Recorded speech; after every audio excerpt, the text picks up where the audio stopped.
Greetings and salutations. Oh. Welcome to the next episode of Sagas and Solace, The Whispering King, Episode 4. Alright, who wants to do my recap? Sorry, I'm late. I was pooping out of my butt. That's it? Okay. Anyway. That's the best. Okay. I just woke up like 3 hours ago.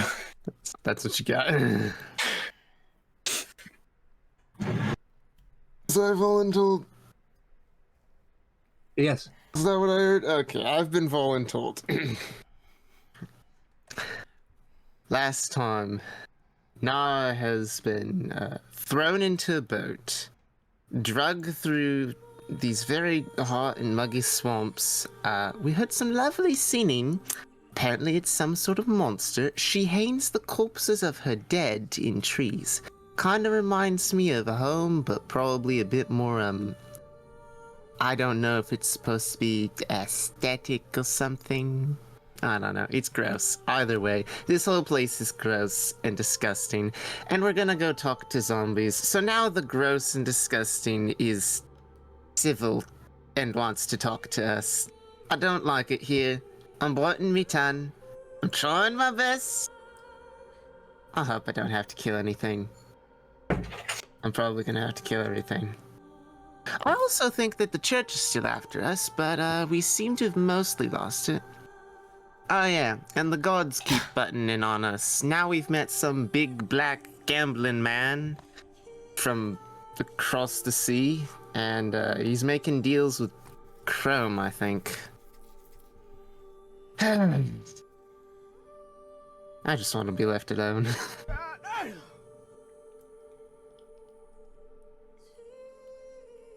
Oop, there it is. Okay. Okay, first off, thrown in the boat. You're not fucking Cinderella. Like, you chose to go on this adventure. Cinderella. We can fire you at any point in time. Fire This is a, Not the this one is who a hired me, tight-knit. though. This is a tight-knit corporation that we're running. Corporation? Wait, we getting paid? Cooperation. Cooperation? A co-op? Fun fact, Guy? he ain't the one who hired me. Oh yeah, that was Mila. I'll write a scathing review. 0 stars. No mention of the person that you spoke with. No. Oh, the hermit guy? Man with the hat who turned into a big black god? That's... That's an interesting phrasing. What did you just say? I think his name's Davin. Yeah, it's 7. He's gonna start a cartel or something. I don't know. It seems like his business. I didn't want to pry too much, you know. We're still reeling from, being told we're all idiots. Big The black... gambler's like, your ambition will be. I'm like, I have no fucking ambition or reason to exist. The new category on the hub, BBG, Big Black God.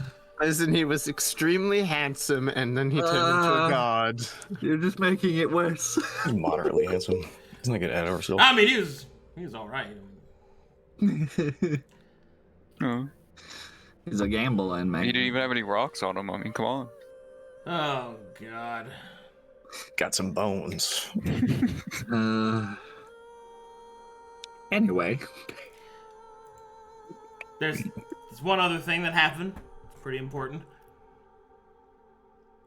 We passed a siren. That was covered. Let's see. Chrome's Went got through a the swamp. dice. We have a shard of Marlowe has a shard of oblivion that he ain't giving up. And Minor then details, Then we got to the court of the Barrow King, and we were greeted by a guy. There you go. The shard's going in my. Is that it? Yeah. Being greeted by a guy? Yeah. Oh, yeah, well, there Not you just go. by a guy, like By Some an dude. undead, a filthy undead. Until the undead, he extended his hand, like, hello, handshake. Okay. First thing you did when you walked in the fucking college is like, meh, meh, meh. I'm sorry. patty. I'm sorry. What did you just say? Is Is that how Yeah, it's colleges good. worked for you? Just bah!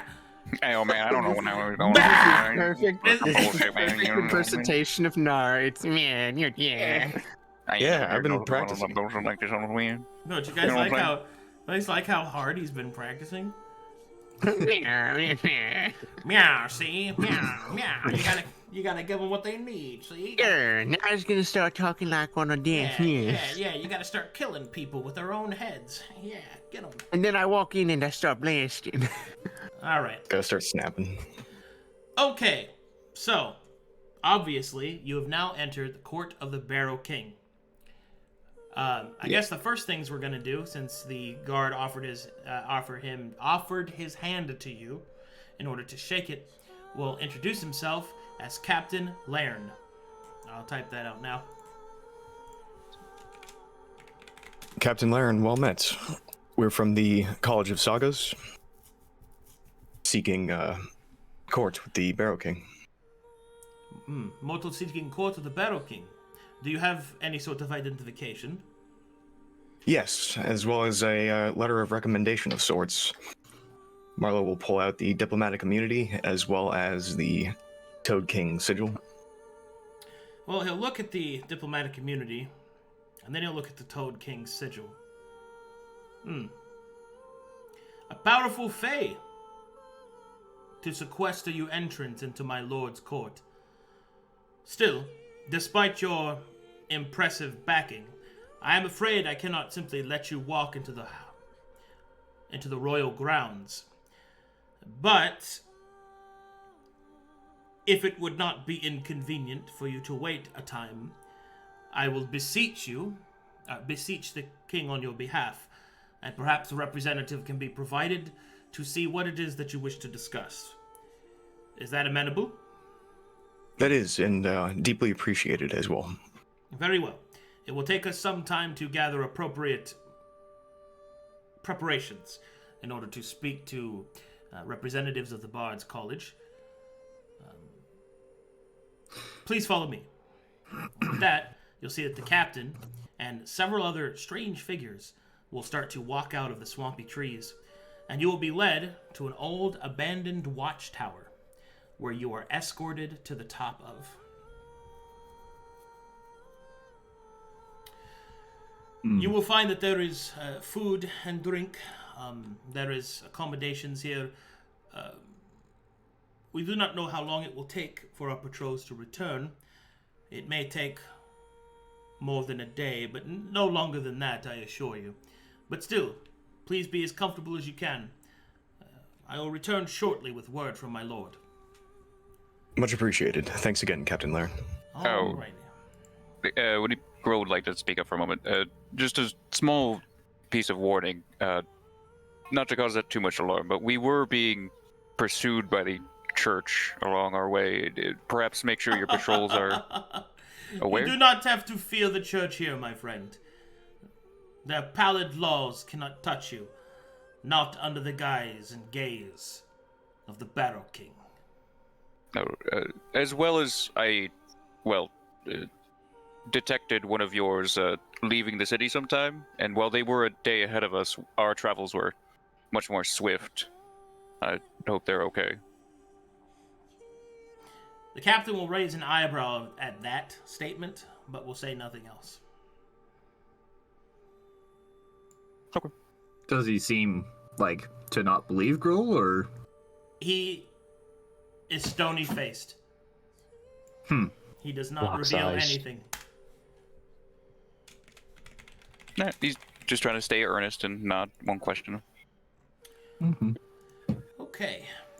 And with that, give me just a second while I drop all your tokens down. As the captain leaves, he will call one of his men over. This is Arterius. He shall watch over you while you stay, and answer any questions that perhaps you undoubtedly have to prepare yourself appropriately for our culture and for our etiquette. And you will see a rather young-looking one of the risen. It should be noted that they they look like people, right?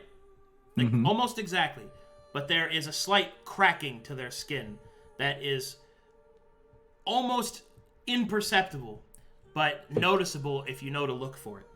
A good example of this, anybody here seen Dr. Stone? The anime? Oh, yeah. Yeah. You know how the people from before have that crack in their skin? It's kind of like that. Except it's not as pronounced. It's very subtle. Nice. Like being an ashy. Kinda, I guess.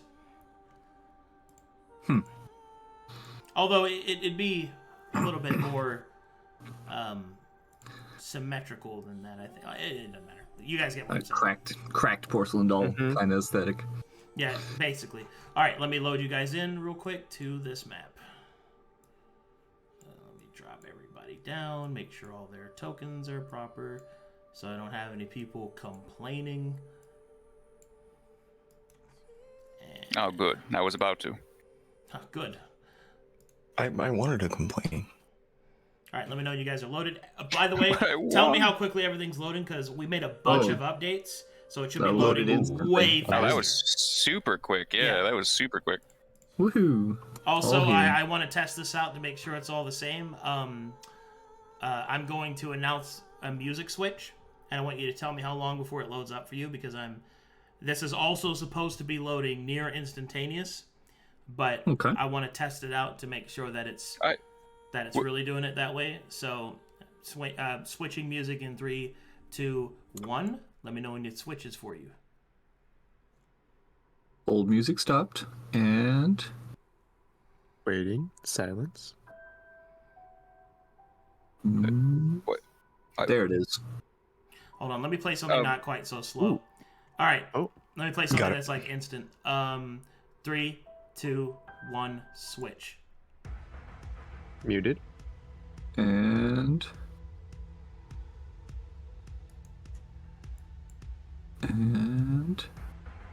It switched instantly, but the music still has to load the file. Yeah, Okay. I got it there in it my... goes. Now it starts. Okay, so the next thing I'm going to Same, do is I preloaded the next piece of music, and I want to see if it's instant, okay? I'm just testing all this out so I can do timing later. So 3, 2, 1, switch.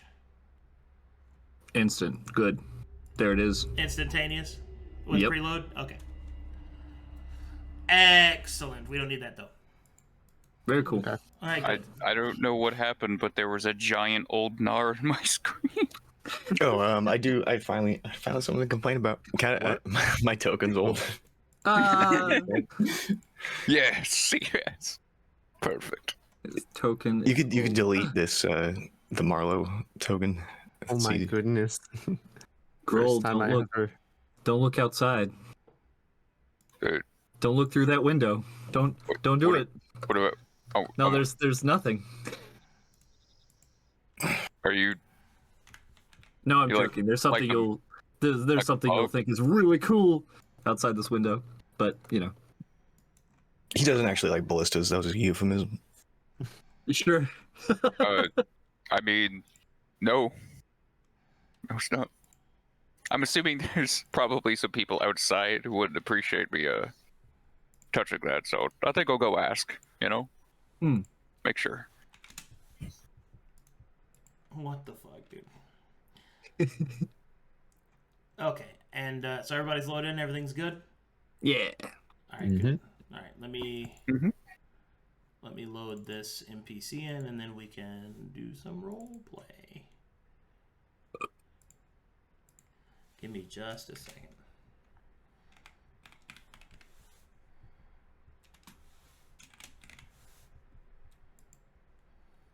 And you know, for being a few hundred years old, this place held up pretty well. I mean, maintained. It's an illusion. It's an illusion? Like a mirage or something? Yeah, I can walk through this wall right here. Just T-poses.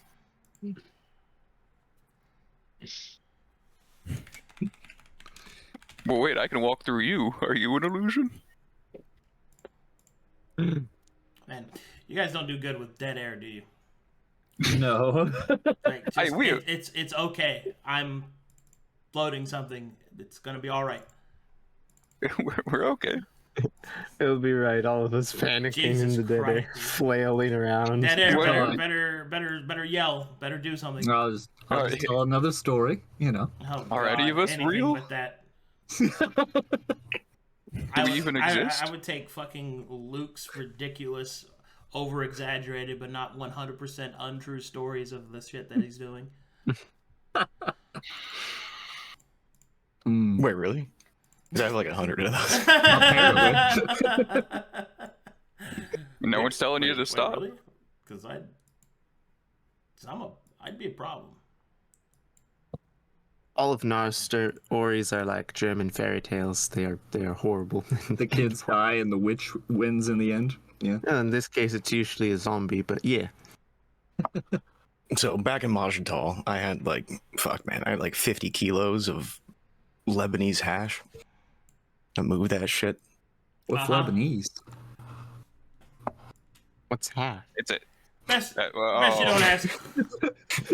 Oh you my pure god. soul. You're pure soul. All right. Stop. Jesus. All right. So at this point, all right, everybody's loaded in. Let me drop this. Let's do. I'm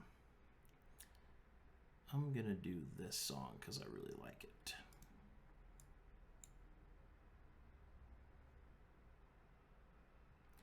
Actually, I'll do this song because I like it.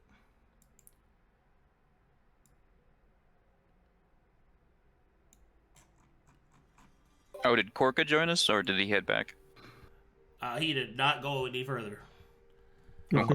No. Yeah, he said he wouldn't. No. No. I mean, none But of the that. rap battle. No. All right, and the soldier that stays behind of the risen soldier that stays behind is this individual. Ooh, Hello? that's a cool pose. Is it just like dangerous women in you? Is that all it is? Precarious. Atreus is not a female. Oh, well, you know what?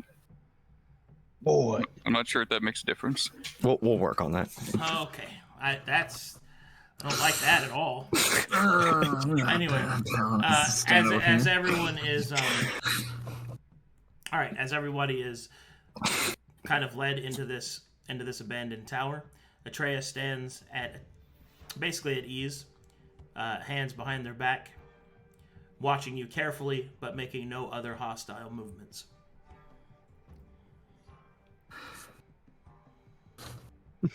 Knarh stares back. Is Atreus like human-sized? Yeah, Atreus looks human, except that their skin is kind of a soft blue pallid. Right. Well, guess we're waiting. They mentioned that we would have to learn to act, I guess, when we meet into the higher court.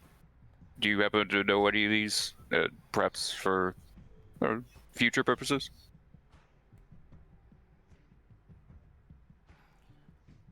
Are you asking me that Larry? question?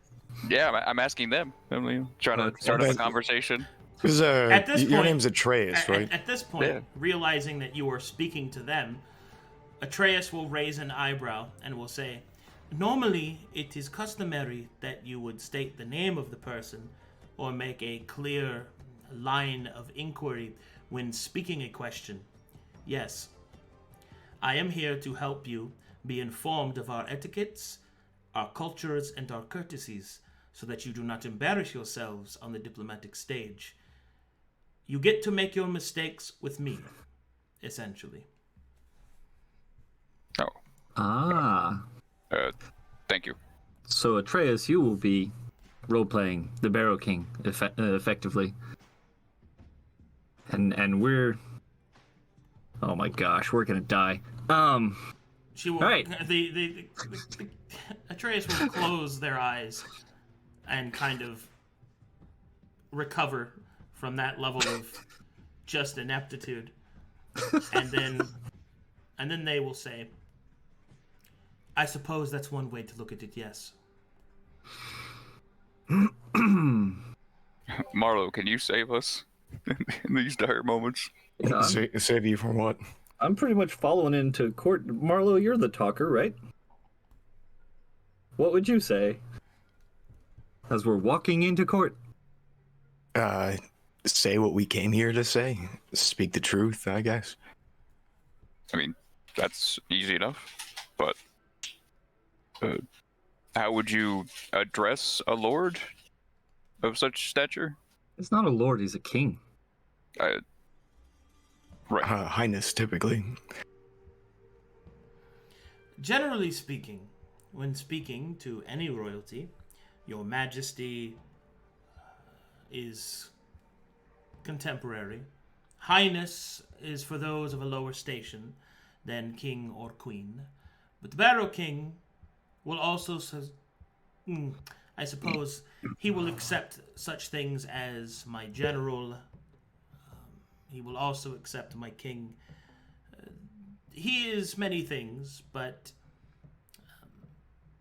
he's not much for the diplomatic finery of the royal life. He is, however, surrounded by those expectant of it. My king, my lord, these will all be acceptable.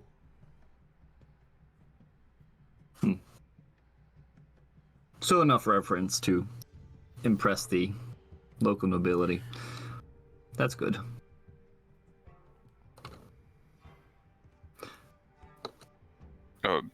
Will we be expected to bow and the such? You may do whatever it is customary in your culture. If bowing is customary, then bow. If saluting is customary, then salute. It is no matter to the Barrow King.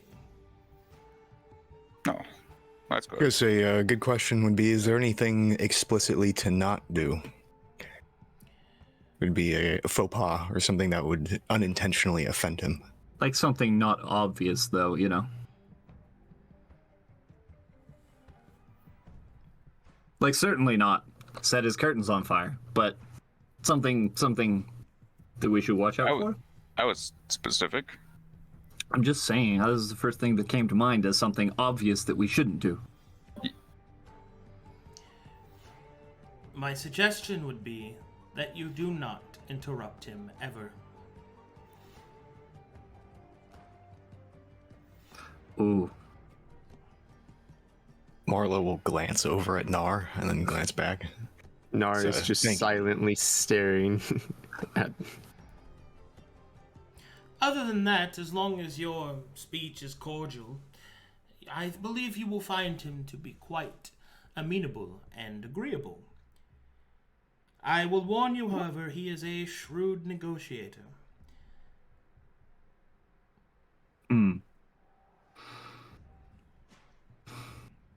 Now, are you negotiating there, Marlowe? Not exactly gonna praise myself on that part. Wait, what? What are you asking me? Are you good at negotiating? Depends on the depends on the negotiation. It also depends on what either party wants. We have a pretty direct and simple request, and we just don't know of what value that is to the king. No, that sentence alone told me you're better at it than me. So. A good salesman lets the buyer make the first offer. So.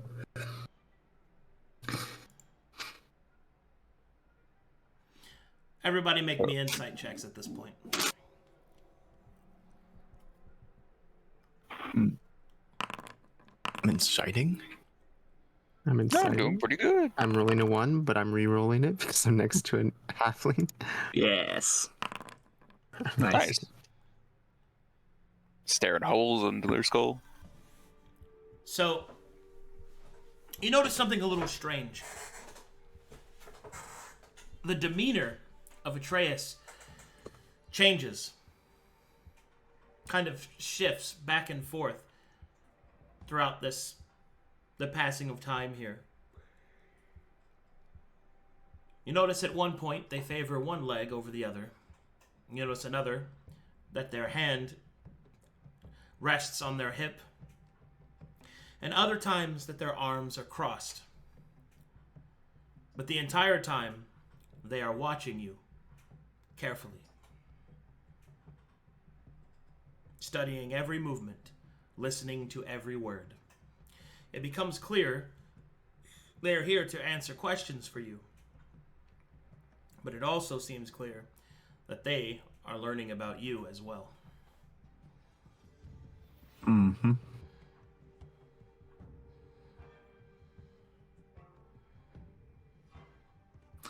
Which would be why we're not being super revealing.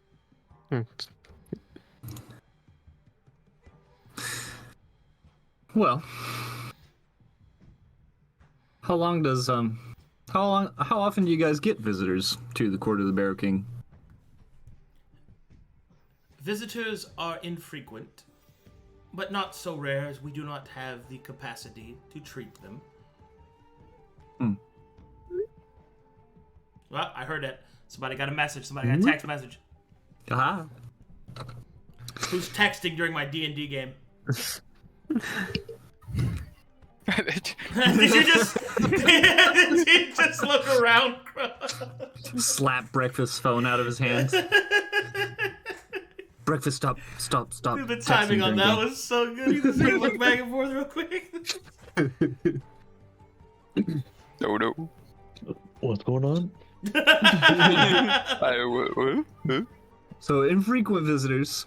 How long do you usually go through this process where we sit here and eye each other and stare each other down?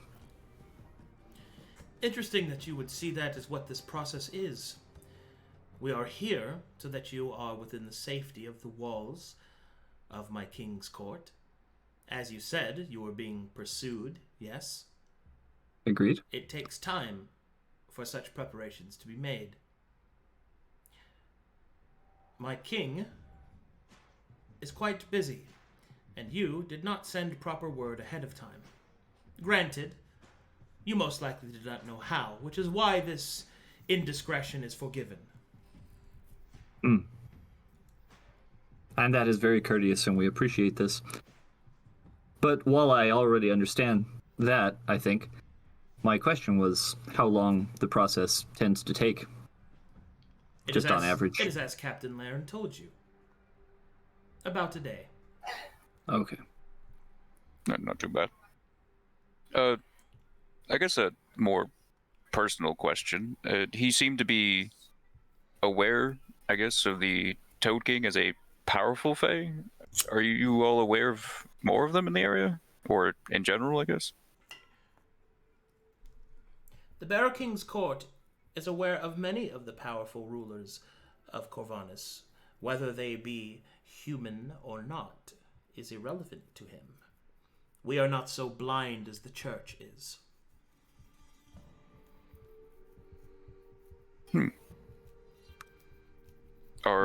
quite a feat to become as blind as them, I think. Well said. Are many of the Fae as welcoming as the Toad King? You found the Toad King to be welcoming? Yes. Quite. Pretty friendly guy, all things considered. He was quite adamant on spreading joy and laughter. Although I think we are the wrong group for that. Yeah. Knarh smiles. It's not through a lack of trying, but... Gross. Well, no, actually, it's mostly through a lack of trying. In either case, it is good that you had his recommendation. Captain Laren may not even have allowed you to enter. Perhaps not even allowed you to live. I guess it's serendipity then that we wound up coming across him. That, and you have an official diplomatic representation. both things are quite convincing. At least convincing enough to give you the time.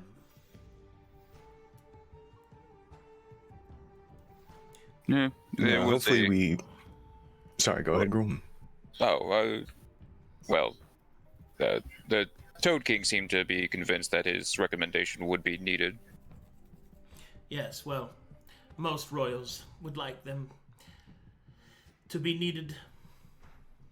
Comes with the course. If I may, you will see that Atreus adjusts their stance, their hand upon their hip. I have a question for you. Why are you here? We're here from the College of Sagas. Yes, the College of Bards. I understand where you are from. That does not answer my question of to why you are here. Well, in terms of this group, I can speak for the group only on behalf of the sagas themselves and what we were hired to do. And that is to find, well, there's rumored to be ancient sagas in the possession of the king. I think the best or the most hopeful scenario is to return them to the college, but understanding that those are probably quite valuable to him. Seeing their contents and making copies would be, well, hopefully necessary. Or at least why we're here. I see. How interesting. So to be clear, you have been sent by your college to discover the existence of the sagas that you allege to be here? Rumored to, yeah. Discover the existence, and if we can return them, return them. If not, make copies. And that's about it. You will notice that Atreus now switches from hand on hip to their arms crossed as they watch you carefully, Marlowe. And they will say, if that is the case,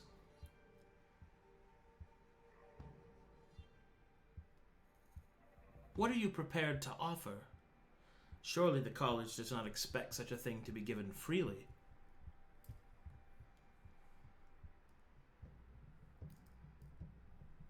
It depends on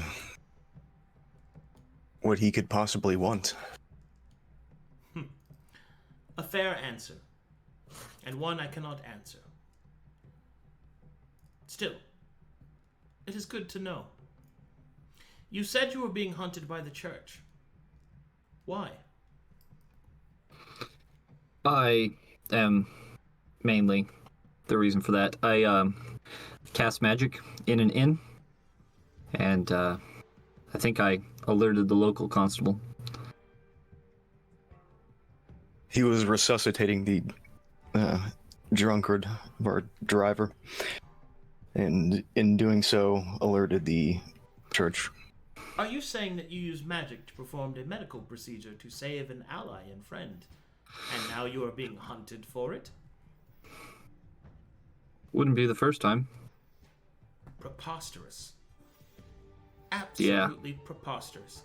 And for the first time, you could see that Atreus takes on an actual hostile kind of like an aura of hostility instead of the careful, stoic indifference that they had been exuding from before. They rest their hand on their weapon, look almost ready to draw it. Tell me, these people, these church swine, they followed you. They certainly attempted. Our method of travel may have been much faster than theirs. See, we traveled by boat with this big alligator. Then she was very fast. So hopefully we left them far, far behind. There's also a chance they ran into the siren we passed by. So That was rather unnerving. Yes, there are many those that are called within the swamp if they do not possess the appropriate disposition. We shall hope that the swamp has claimed them, for if not, should they travel within the lands of my king, they shall be dealt with. You have my word on this. You are safe here for so long as you hold the grace of your forebears before you. Disrespect begets punishment here, but we do not do anything else when it comes to a person's origin, to a person's disposition, or to a person's apostatic position.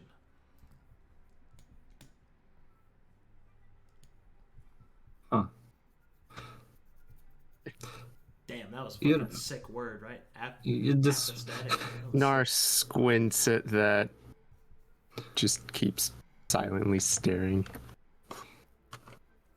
Just kind of sidle up to Nara and whisper, despite the whole vibe that this place has, that there's something to that, right?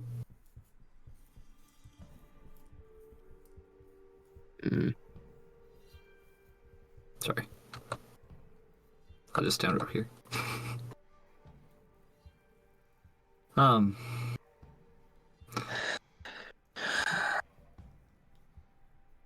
So I think I have, pardon my curiosity, Atreus. What are the Risen exactly? From you as a Risen, I'm sure you have your own understanding, right? Hold on. The pig will look to Chrome's question and will respond with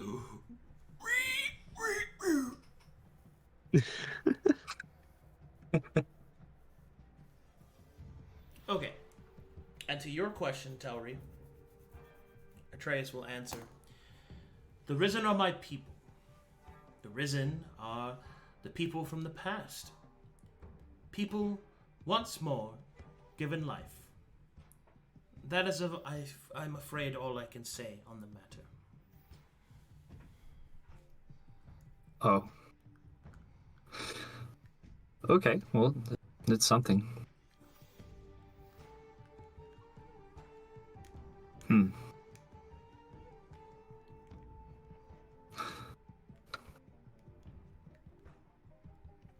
just sitting on this box, kicking my legs back and forth.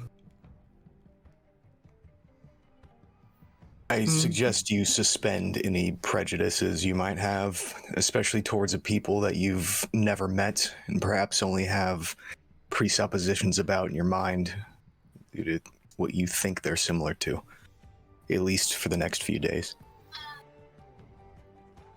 Was that at me? Yes, you, Knarh, and everybody else, I guess.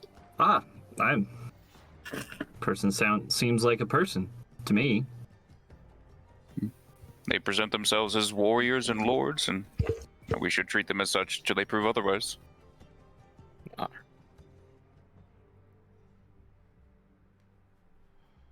As I promised, Marlowe, I'll bite my tongue and play nice. Thank you. Legitimately. Atreus will sense Knarr's barely covered disdain for them, and then will put once more hand on hip and will ask, I sense hostility in your tone and voice. I sense perhaps even hatred. Why? I have done you no ill. Quite the opposite, I might say.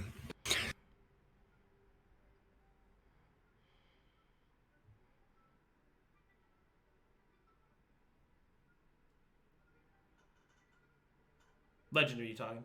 Yeah, you cannot truly explain what a Risen is. It is not that I am incapable of doing so. It is that I am disallowed to do so. Mostly because there are those that will make presumptions about us. Attempting to explain it does not have the effect one would hope. So it is better that they wallow in their ignorance, calling us whatever fearful name they wish. For to truly understand us, I believe, is beyond most of the peasantry. Well, then I'll enjoy my ignorance in silence. To try and be nice.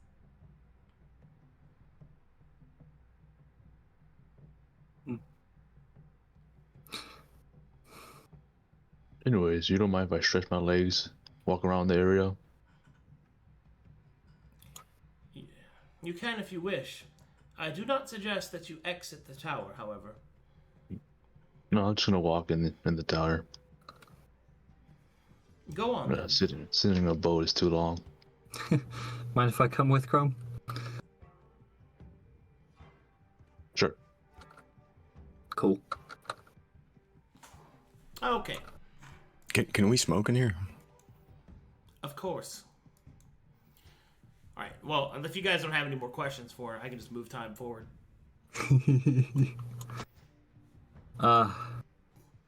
Can't think of any. Admitting. I'm sure I'll wish I did. Yeah, we'll come back later and be like, oh my god.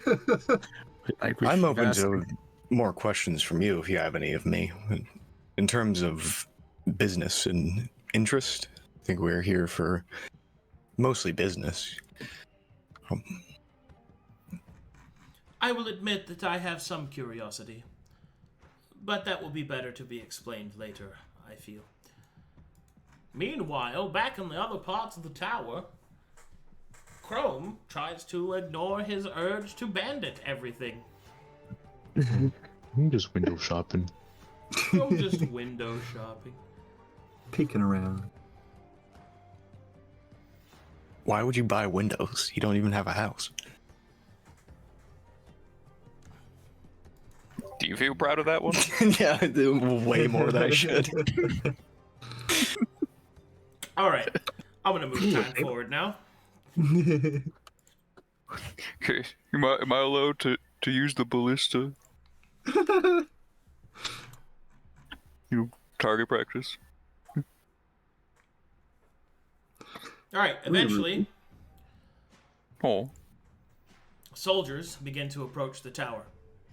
Atreus will raise an eyebrow and will state, "It would seem Captain Lairn has returned. Where are your companions?" I shall go retrieve them. Meanwhile, on the other side of the tower, making their rounds. Do you guys steal anything? Just tell me now. I steal just gonna Terry's money. No. Oh my god. I've got 40 whole gold, yeah. Chrome Wait, bullies is that Telry my and takes goal? his money. Give me your lunch Take his money. lunch money. Give me your lunch money. Casually walking. Give me your lunch money. If we go fast enough, Gruul will have to go all the way around the tower to get us. Run, I'm Chrome, faster. run! I'm faster than you. I'm literally faster than you. Yeah. Here we are. Open here. We made it. All right. All right. Present yourselves. The captain's on his way. Oh. Good. As the captain comes up the stairs, you will see he is not important enough for a token. As he comes around the corner. What the? I think he's important enough for a token. Alright, wait. Nope, just So- another. Is X not the pointy bit anymore? Captain Lairn? X?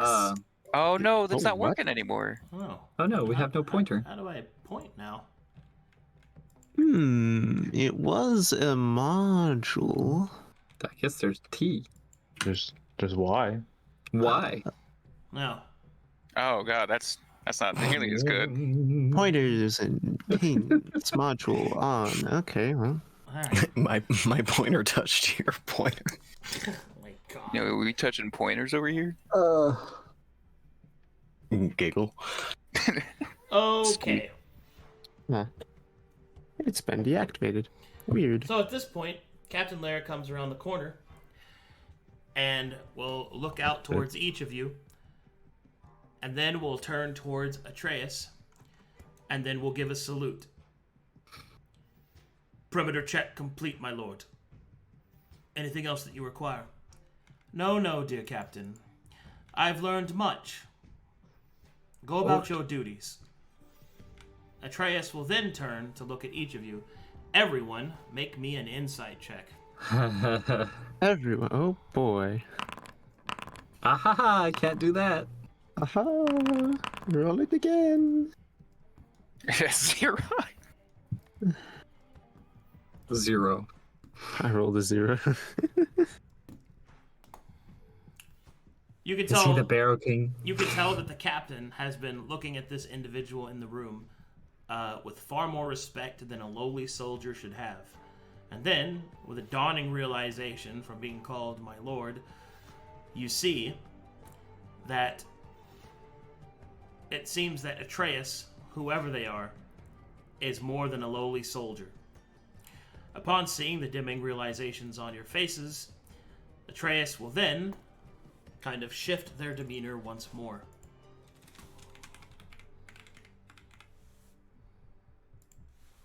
And then we'll say,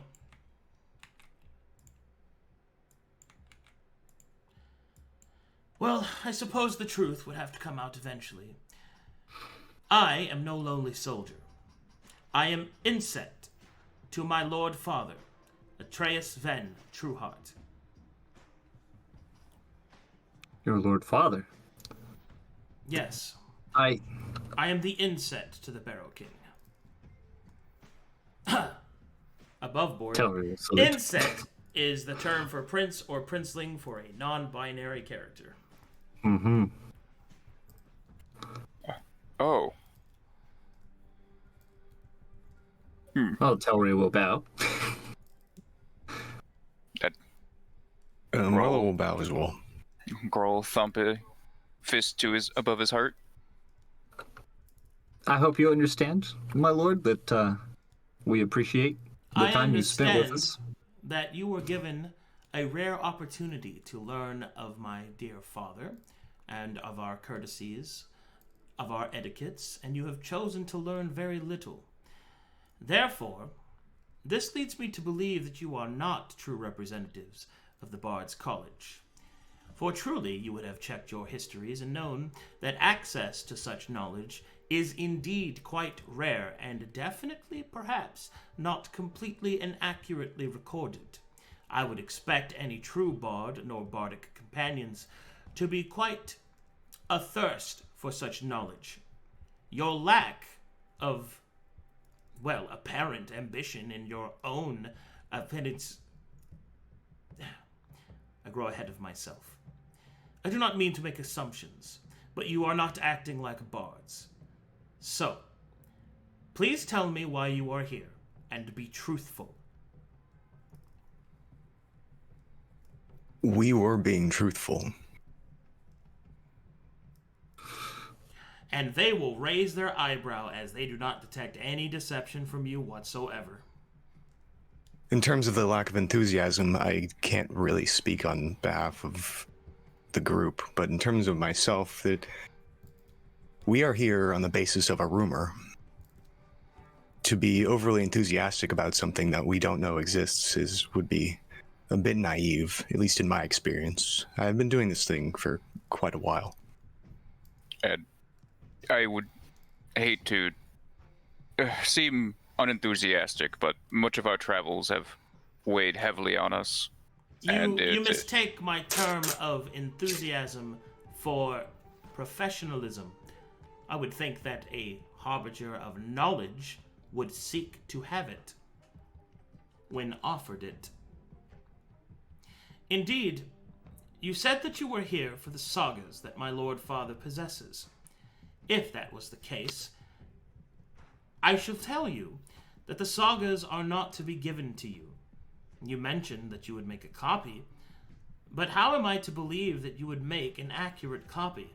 that would represent our piece of the shared saga of this great land to be portrayed properly. After all, it is by your own sagas that we have heard that have misrepresented my Lord Father and our actions in Aldafife. That is precisely why we are here. Those sagas are missing. The pieces that are available, where they misrepresent or don't represent entirely at all, that is the issue. Is the lack of knowledge. I see. Perhaps I was a bit too harsh in my immediate reaction. But I would advise that perhaps if you claimed care of the forest, that you pay attention to the trees, yes?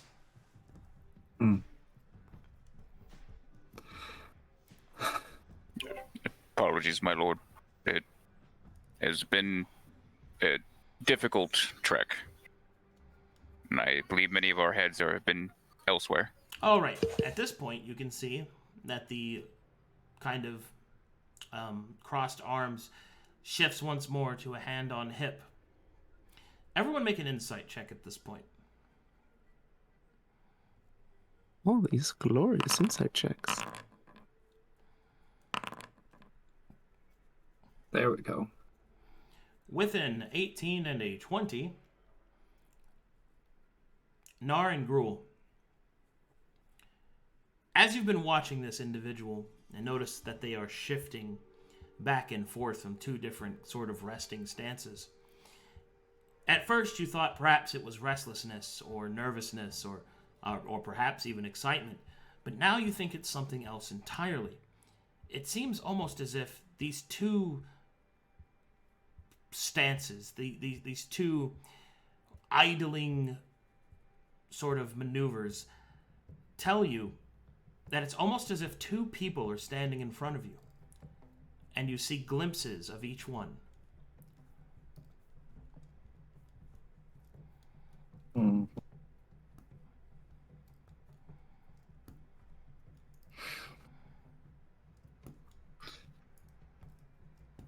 I would also like to say this.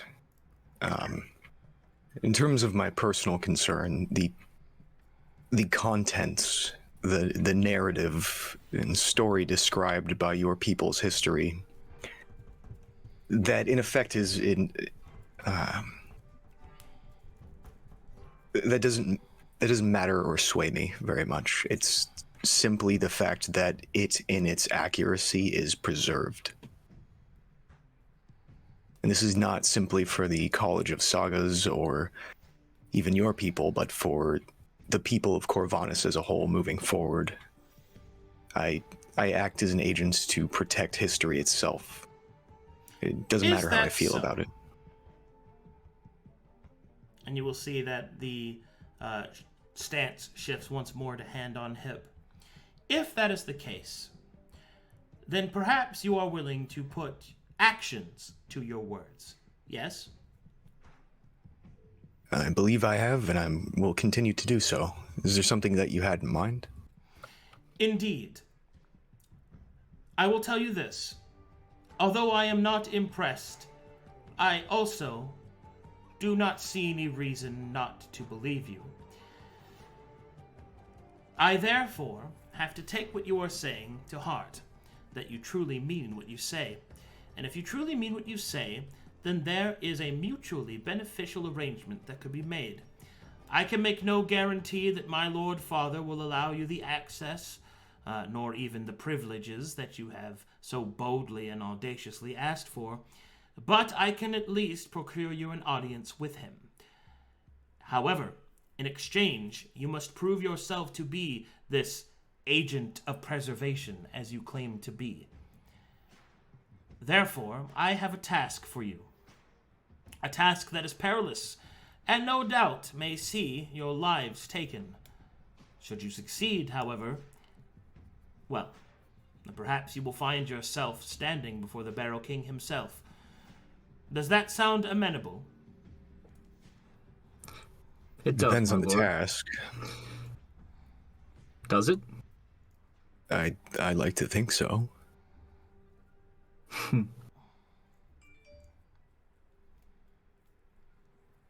Very well.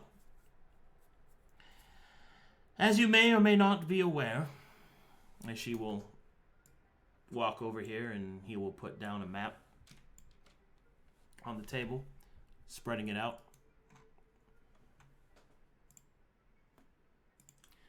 Hold on, let me see this here.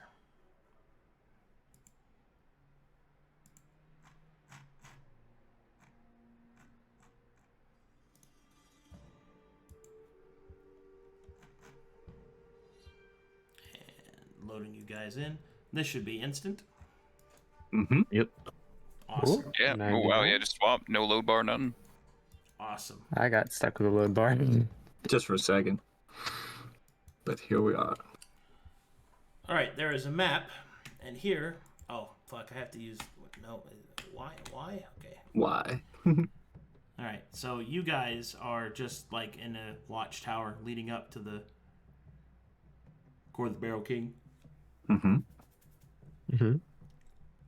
Atreus will indicate that there is an area right here on the edge of the Pale City's border where a large lake can be found. After pointing out this lake, instead Atreus will state the following. Something that belongs to my Lord Father is found within these waters. We believe it to be one of the old family estates, halfway sunken into the water, that has been claimed by treasure hunters, thieves, and then eventually the church itself. For the past 2 years, we have received word that the church has been sequestering to this place, has even begun to dig up from the watery grave in which they can be found artifacts of my Lord Father. It is quite simple. Go there, retrieve the artifacts, show us that you are willing to put blade and spell and action to your words. Do this and bring them back to us. Do this, and I shall deem you worthy enough to stand before my Father. If not, then you are not to be trusted with our sanctity of knowledge. And this task is to determine the worthiness to stand before your father, or the worthiness, I guess, a gesture of good faith Both. mutually to. Besides, you will need tribute in order to entice my father to your cause. Yes? Yes, it's a trust exercise. We go, we take valuable things, we don't keep them, we bring them back. Your think Marlowe- small friend is simple in his explanation, but yes, he is accurate.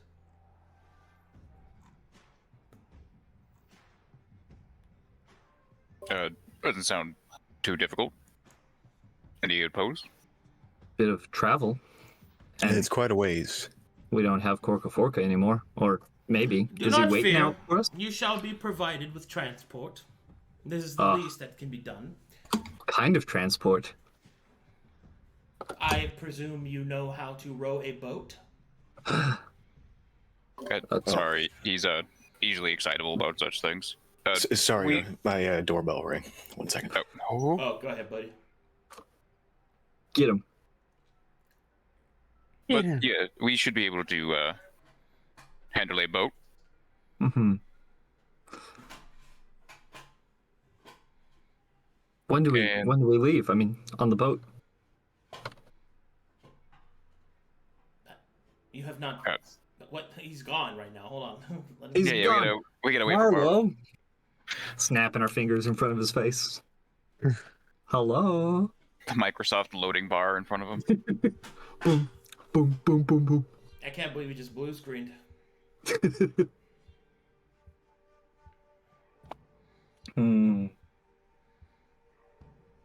I'll take it this will be supplied as well. Guys, let him get back. Wait. We have a Jesus loading Christ. bar named Luke.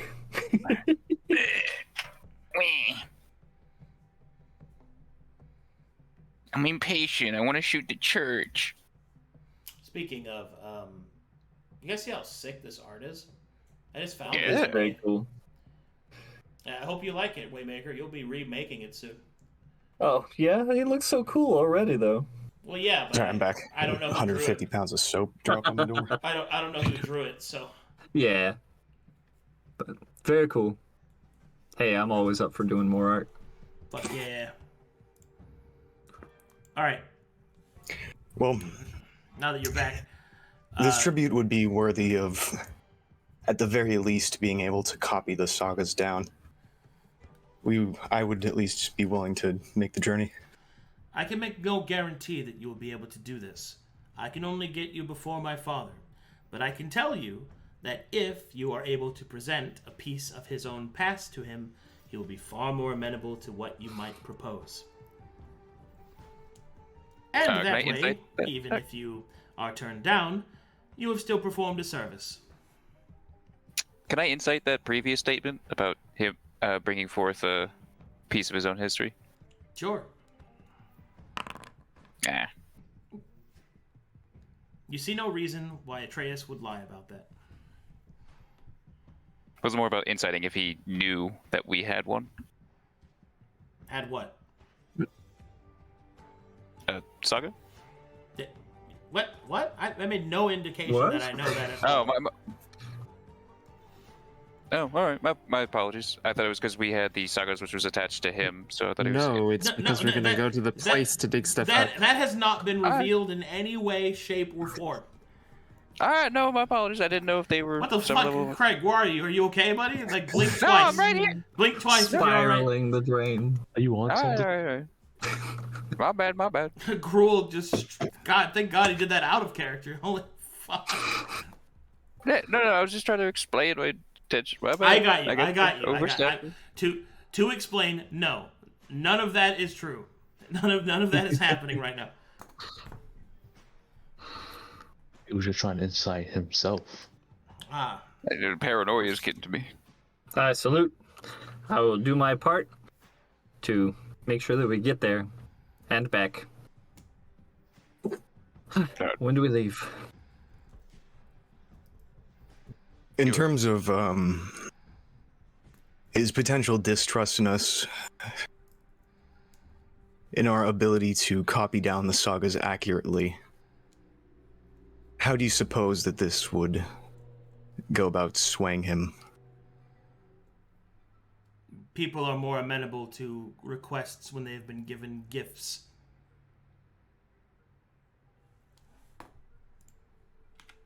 It's true. Do you not understand the purpose behind this? Oh, I'm trying to. Oh, God. Atreus's eyebrow will raise very high up. What is it that you do Telry not was shaking his understand? head.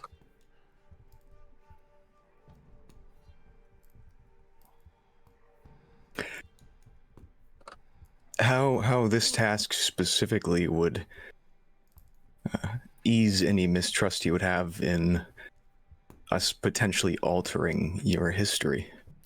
Number one, if you're willing to bleed, to put yourself in danger, in order to procure, archive, protect, and preserve a piece of my lord's history, then that means that you are far less likely to take with any sort of dejected seriousness of the task of copying the saga.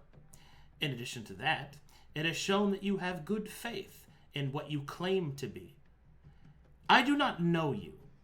I do not know you except by your words. And words are fitless, whimsical things, blown away by the airs of reality. Action is as stone. And with that, I will feel confident to take you before my Lord Father and to make your request, with the added bonus of giving him a gift, one that is dear to him, one that shows you are what you claim to be, a preserver of knowledge, and indeed may yet turn his mood to be accepting. Do you understand now? What if we have already done so? All right, that eyebrow is shooting up through the hair and into the ceiling. Oh, really? And how have you done this?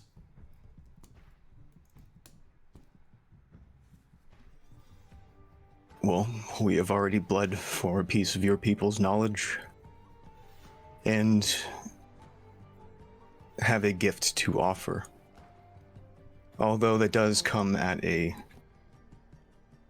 price. And the price is simply to make a copy of it. Let me see this gift.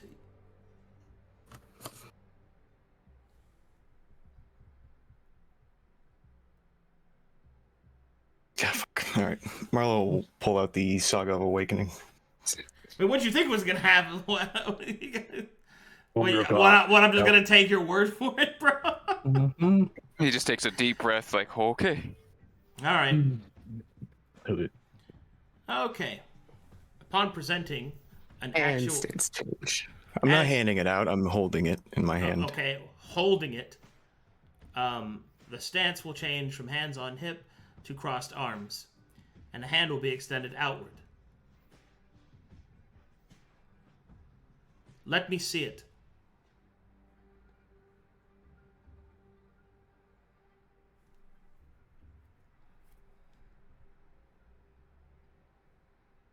Pardon The tension. Why'd my character not hit? There. Marlowe will hand it over. All right, Atreus will take it and will slowly unfurl it.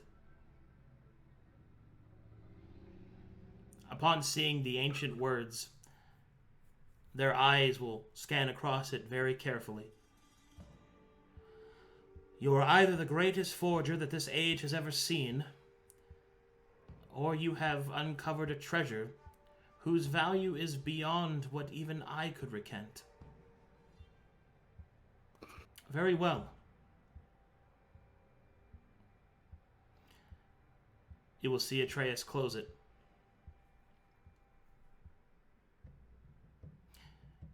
This has given me much to think on.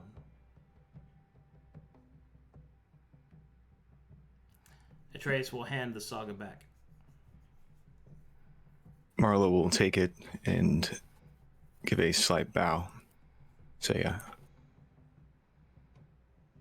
please, if you can, remember what our intention is here. It is for the sake of history. And I do hope that this belongs here and belongs to you and your king.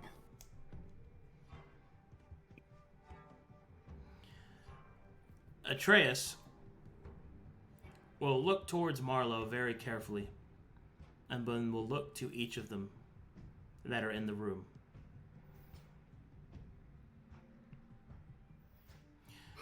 I will return soon. Please enjoy your stay. Captain, keep watch over them. Captain Laren will salute. I will also salute. All right. Well, that went well.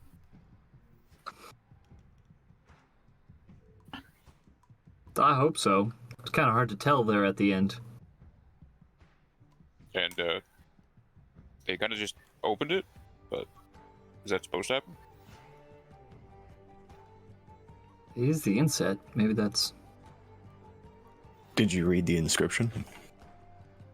No, I can't.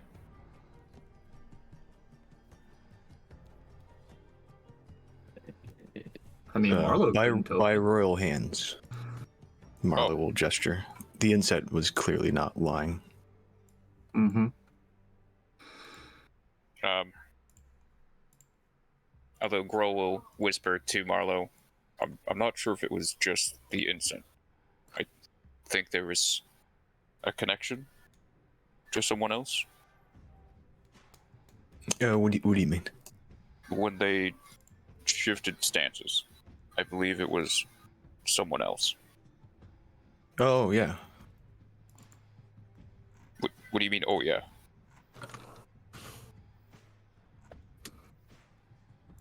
Did you expect that? I mean, it makes sense. Do you think it's the king, or? No. Sort of a syzygistic divide of the psyche made manifest into a pseudo-mortal form. I know you said words, but I did not compute any. I think that's the word, right? It might be two people and one people. But like a mind people. I'll take the first answer. Marlowe will All I know is I pet don't. breakfast. Marlowe, I'm just gonna what for stand back. breakfast? What'd you do to breakfast? Oh, I gave him a pet. Oh. Like a head pet. As soon good. as you do this, he'll go, "Wee." You guys ever? Has anyone tell you guys are a bunch of bootlickers? My wife said that a couple times, actually. Like the instant he dropped his title, you guys were, "My lord," bowing. I was like, "Damn." Well, he is one. Everyone, please roll an insight on the mention of Marlowe's wife. I'm just kidding. I never licked a boot. I'm just kidding. No I'm just kidding. bootlicker. Just kidding. Just kidding. yeah, we rolled it anyway. Breakfast knows. You'll never tell. You'll never tell. Quick. Oh, maybe you shouldn't let me pet your wife. What a fucking weird comeback. Chrome, At least I have one. Whatever. Chrome he's it's an insect. It's like a prince or princess, right? Does that not matter to you?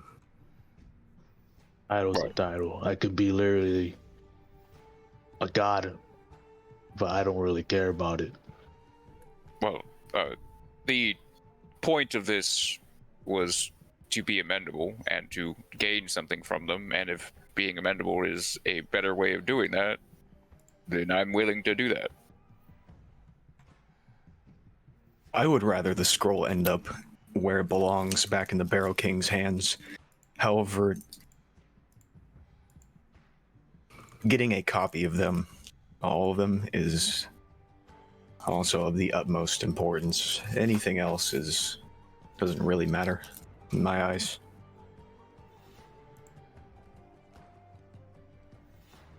Well, it's what we're here for, so.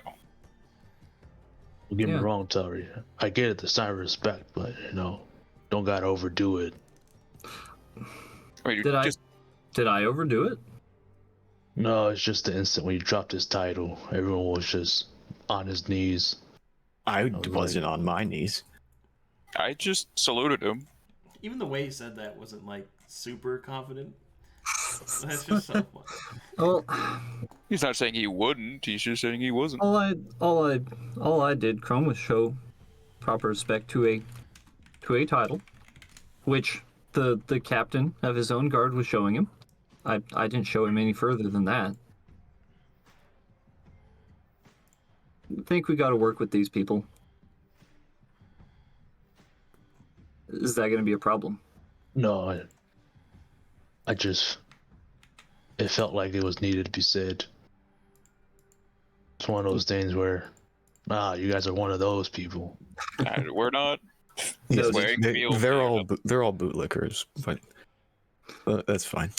I feel like you're the only person here who's actually licked a boot. I've never licked a boot. I'm going to Other insight than my check own that boots. one. Well, I'm sorry, what was Noted. that last bit? What? What?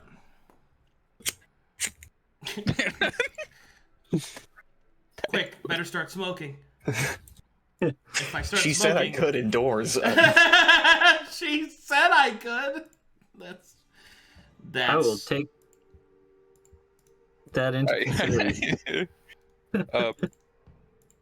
But it's I'm not about to fall to my knees to every king I see, but it's when we're in a position of bargaining, it's best to stay in their good graces.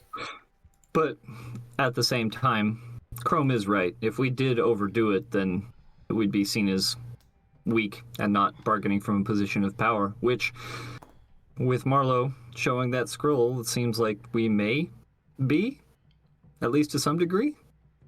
They certainly stated that what we had was invaluable, so... So, from now on, if we salute or bow, we don't overdo it. It just makes sense. Don't worry, Chrome. It's not like we're going to join this kingdom or anything. No, I'm not worried about that. All right. Actually, maybe you might, but other than that, the other guys I don't worry about. And with that, the sun begins to dip low when Atreus returns. My Lord Father has agreed to see you immediately. Ha! Then we shall not stall. All right. No jaunt through the woods this time. I mean, what's wrong with going through the woods? I mean, I wasn't opposed. Why were you all pouty when he said that? Well, every time we go out and I bring us out to a nice location out of the way, everyone complains. There's no breakfast out there. Besides breakfast. I'll kind of motion to the pig. What about second breakfast? We could get another pig. Oh, wow. Wow! I need a pig now. Clearly, Chrome and I are going to be pig buds. They will both be named Breakfast. This is the way. Are you just trying to make a actual living pun? Well, actual living physical media reference. We haven't even eaten the first one. See, we'd only find out eventually which one was the second one. What the fuck, dude?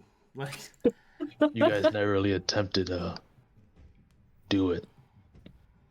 So, he's been here.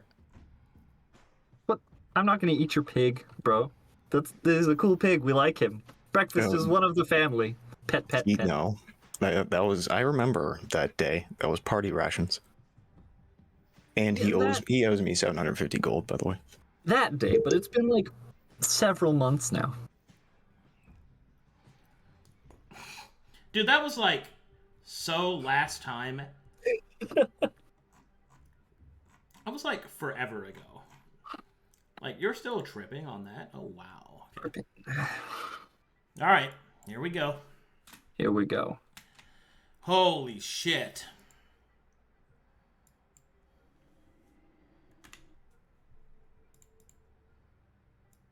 Sagas and Solace speedrun.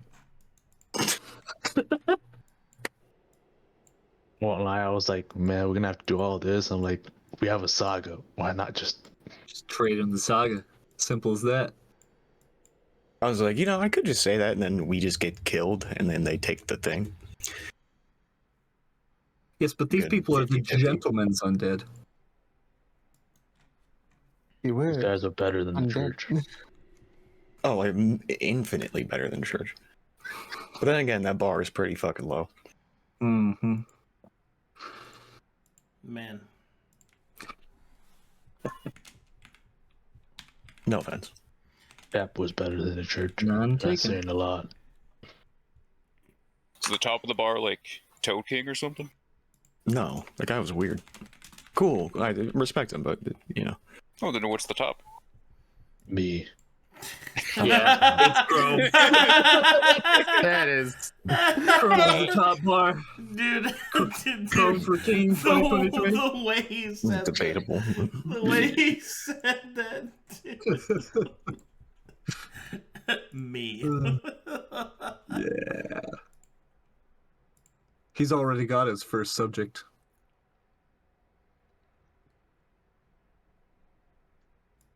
Fuck, man. Oh, there's so much shit now. Had a whole side quest figured out, and we're just like, nah, we're gonna skip that. What? Quest No, I mean, that completed. was always something you could have done, but it's the. Now we know about it. We can just go there and take it stuff for ourselves. That's true. He says out loud. Echoing down the hall. Directly It next to would've- the prince. They wouldn't mind. They got the saga. Or not the prince, the incense? Incense. Inset. Inset. Yeah. Okay. Gotta get all this ready. Prep this for you real quick. And here we go.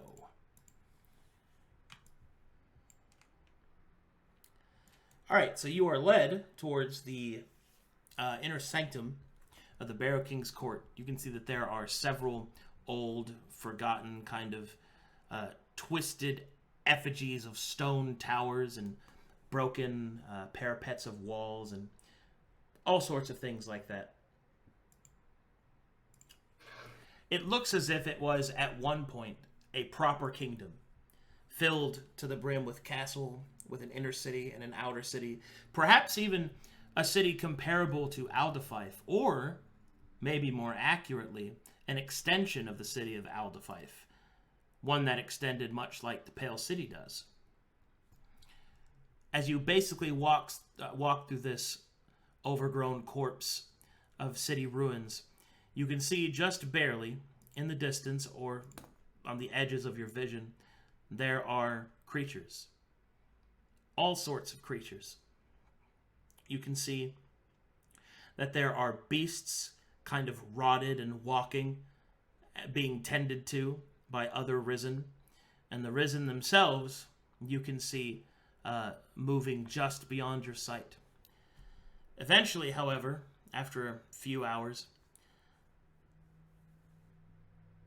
Atreus leads you not towards the castle, where you would expect the court to be, but rather away from it, and through a hidden path, through a series of through a few copses of trees, you find yourself on an old beaten road, which eventually leads you to a grove similar to the one that you had seen before, one similar to the one that the Toad King had possessed. A mist pours in as the sun begins to set. And up ahead, you can see only the strange fairy lights brightening the otherwise dark forest. Give me a second while I give you guys some sick mood lighting.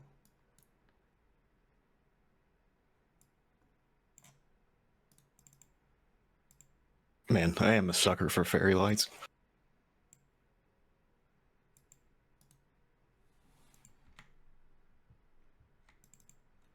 Give me just a second.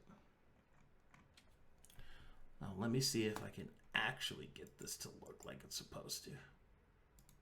No, that's not it. That's not it either. Give me just a second. Let me try this.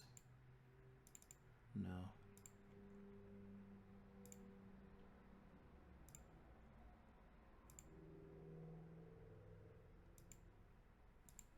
There we go.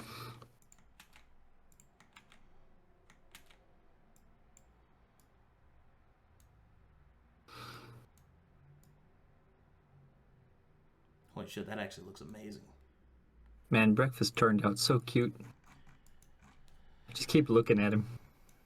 Do you keep him shaved? Look at his little Like fluffy he- forehead. Everything else is smooth. It's sheen. Do you like grease him or something? Like he is shining. He's shiny. No, I just piss on him. Oh, Ugh. I was petting him, and now, not so much. That's why my hand smells like somebody else's piss. is it? Yeah. Let me know It when you was guys a- are loaded. It was an 99. inside joke until you guys started touching him. And we're here. In. It was gonna be a secret, and you guys, I just had to ask. Yeah. All right. I just None thought of one of you this guys is- peed on my hand while I was sleeping. Also, I hear wind. All loaded. Everybody loaded? Everybody Yeah. good? Loaded. I think so. All right. Eventually, Atreus leads you down the path, and up ahead, you see the scene that I have described. You just look bullets at Telry. Do not touch the rocks. I know not to touch the rocks. Slowly, you approach, and you can see that Atreus takes on a different sort of vibe. Where at one point they seem to be a soldier, at this point the hand rests on the hip, and you can see they take on a more noble bearing. And then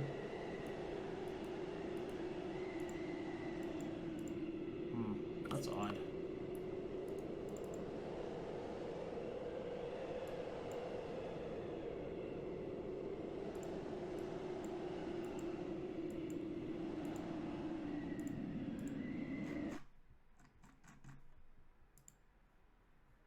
Sorry, I'm trying to adjust the volume of the wind so it's not so overbearing. There we go. And eventually, the party is brought to stand before a grove very similar to the one that you have seen before. This one, however, is not covered in the same fey marks that you recognize. These contain murals and depictions of what you would presume to be kings and queens from the past. And there, in the center of the circle, you see someone bearing glistening black armor, etched with rubies and opals. Across his back, a long, flowing but tattered cape bearing the symbol of the Barrow King. In his left hand, you can see a crown, but the crown is bolted into his hand. And as he turns, you can see that a head full of black, almost wet hair covers like a curtain over his face. And you see this. But before that, I get you some tunes. Music.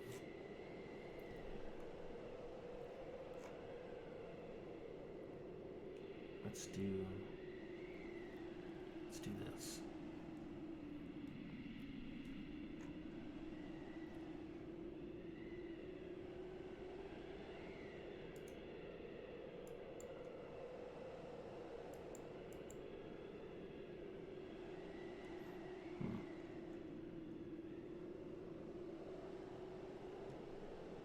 Okay.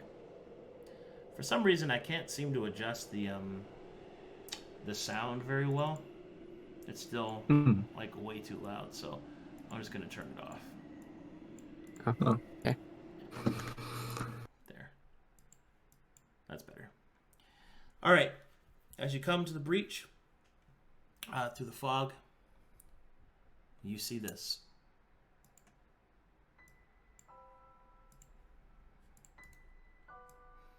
Behold, Aelin Trueheart, the Barrow King.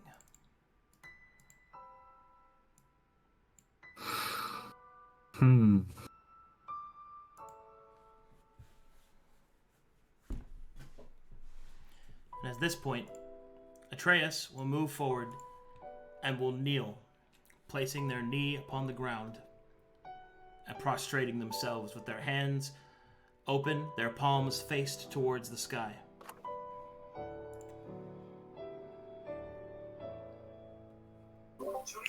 Gruul enters salute, fist on heart. Marlowe will give a deep bow. Also saluting. My Lord Father, I have gathered them if you have asked. With a simple wave of his hand, the Barrow King will turn back towards you, and Atreus will stand to the side.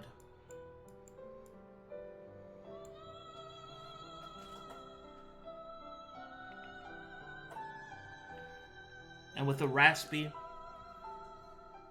weakened, but potent voice, the Barrow King will speak.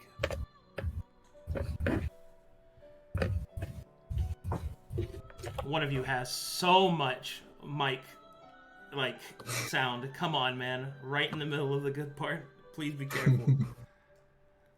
Alright. And he will speak. And I hear it again, every time I'm about to go. Alright, who is it? Alright, people are muted. Alright. Anyway. The Barrow King will speak.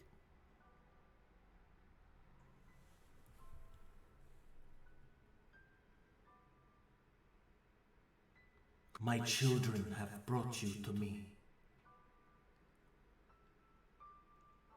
They have told me that you have a piece of our history.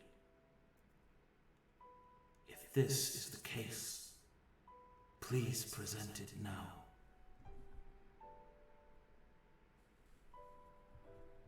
Marlowe will take out the Saga of Awakening, and he will hand it over. My lord, Marlowe the Bard from the Bard's College. This is our party. We are historians. Just to be clear,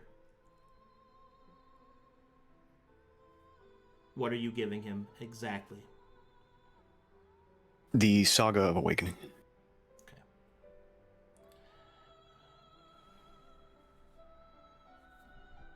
And with that, you will see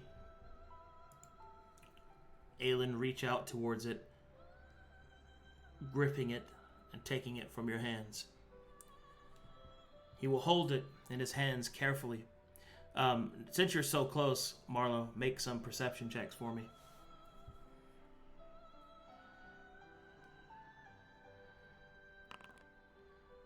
A second one. And a third one.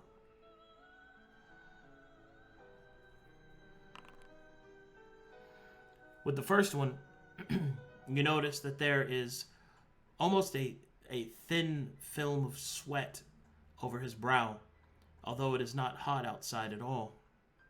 Not even that humid.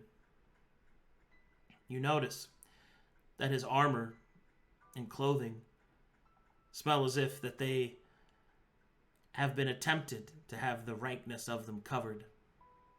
There is still a obvious smell of death. And the third is that as his hand reaches out and takes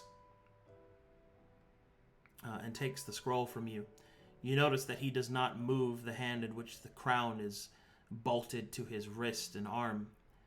He uses the other hand instead. You will also notice that as he takes the scroll, he opens it, but he does not use his other hand. Carefully, he unravels it, struggling with it a bit. Child, your hands. Without question, Atreus moves forward and opens the scroll for their father, presenting it. And so it is. You have spoken truth. You have brought that which was taken long ago back to us. the history of our people sheared away, kept from the Sagas, because Mytheria fears the truth. She fears that the truth of her betrayal will reach the ears of her followers. Her priests will do all that they can to erase the history of my people. But now that you have returned this to us, the missing pieces may yet be re-raveled, and the thread of fate of my people restored. Just checking, you guys can hear me, right? Yes. Okay. Yeah. Yep. I'm speaking lower, and I just want to make sure. All right. Yeah. I have something on my notes in front of me that says, don't interrupt this guy. Yeah, I got it. I just wanted to make sure. Anyway. With this, you have restored hope to my people. This is an action that I will not forget. I understand that you represent the Bard's College, the College of Sagas. Is this correct? It is, yes. I see. When I was different before, the college had only just begun. Only just. It was my old friend's pet project, you might say. Yes.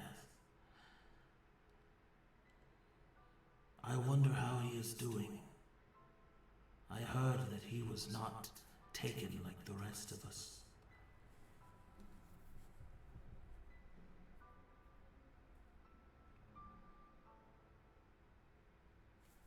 Who is it you speak of, your friend? He was my Perhaps I know. astrologer. He was my academic alchemist of both a carry. He carried many titles, but I knew him as friend. Tell me, does the name Ibsen mean anything to you? Would I roll a history on that? You're a foreigner, so you have no idea who that is. Yeah. Unfortunately, I began employment approximately 7 years ago. So I do not know the name. This was many, many years ago. Have no fear.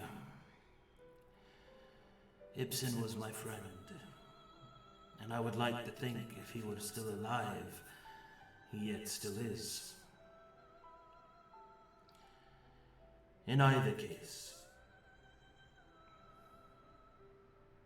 you have done a great deed for me. You and your companions. Now, child, take this to the archive. I must speak with your friends myself.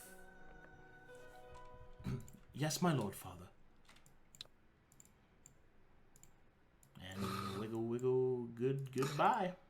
As he's going, I am a local and also have history trained. Could I see if I know who Ibsen is? You can take a shot. Okay. Tragic. Yep.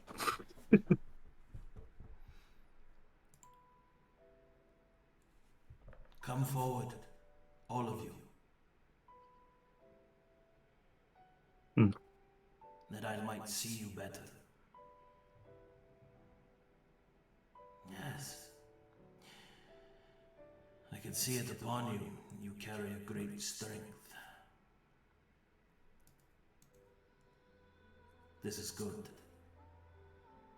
You have brought something to me, whose value I am afraid I do not have the capacity to repay, but I shall attempt to do so. My strength is not as it once was, but perhaps I can provide proper compensation.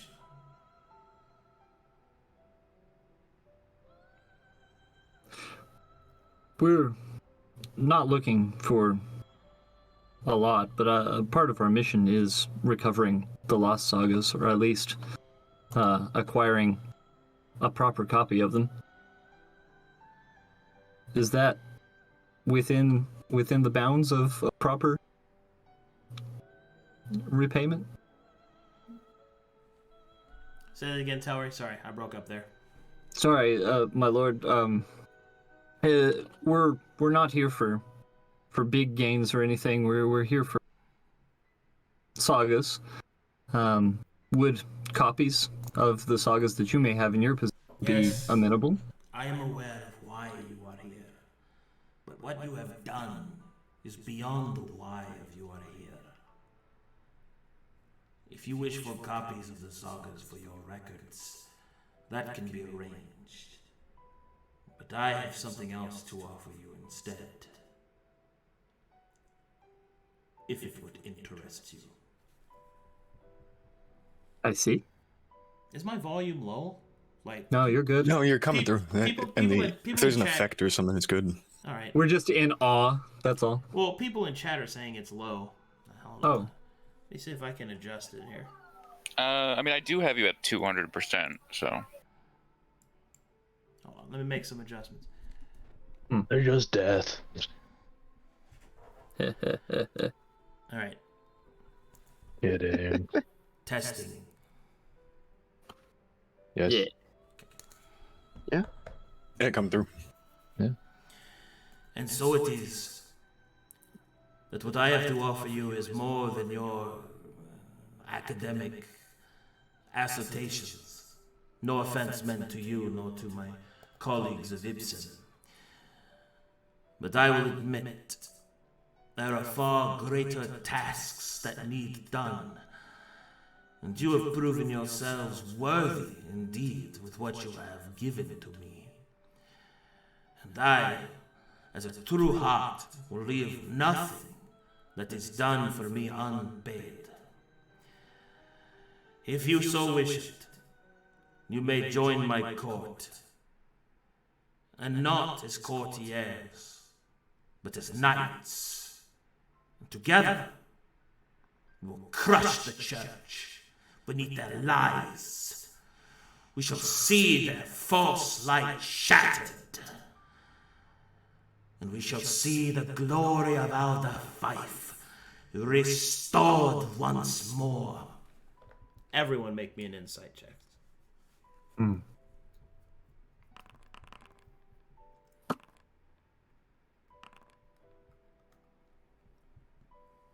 All right. So, what happens here is that the more he talks about restoring his people, the more passionate he becomes, and the healthier he seems. You can sense that there is a grim, dark will in his words. An ethereal, perhaps, level of hatred towards Betheria. We will take back what was stolen from us, and I shall see the Pale City burn if it does not subjugate itself to the rightful king of the East. You have proven yourselves worthy of such titles. Tell me, do you wish for glory? Do you wish for truth?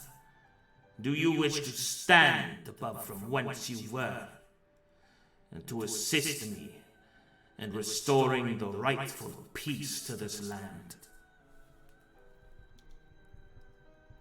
My lord, if I may. Of course. The graciousness you are showing us is not lost on me. However, in this matter, I shall speak strictly for myself. I am a foreigner to these lands, and it is a directive of mine that I must act strictly for the preservation of the knowledge of your people, the knowledge of other peoples, so that it may not be lost under the tyranny of Matheria's church. That sends me on many different paths, the sagas being, the college being the first amongst that path. So I do not know if I can accept this at the time being. You worry of your passions being pulled too thin.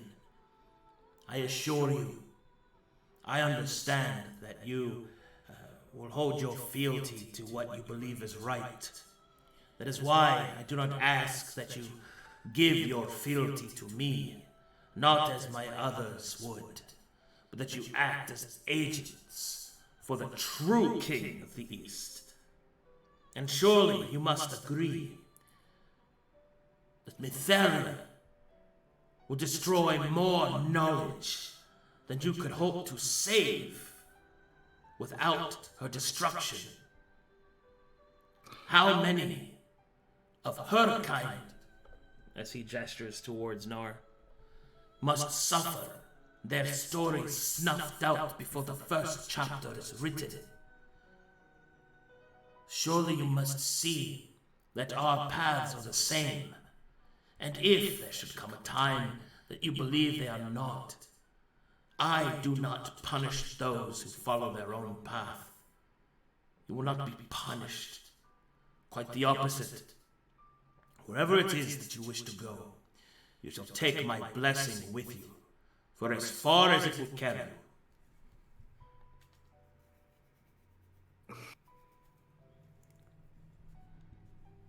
Lord Barrow King, you speak as if you knew Matheria as herself, as a person. Is this correct?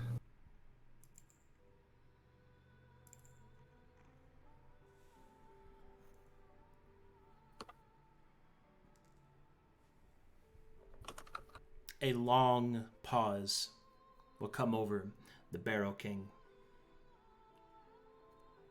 Alrighty.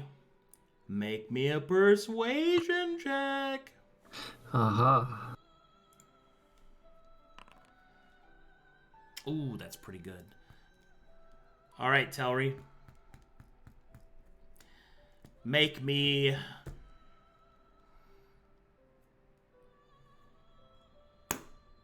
Make me a persuasion check again, but it is rolled as if it was an insight. Okay.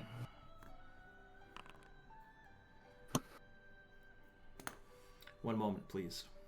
Mm-hmm.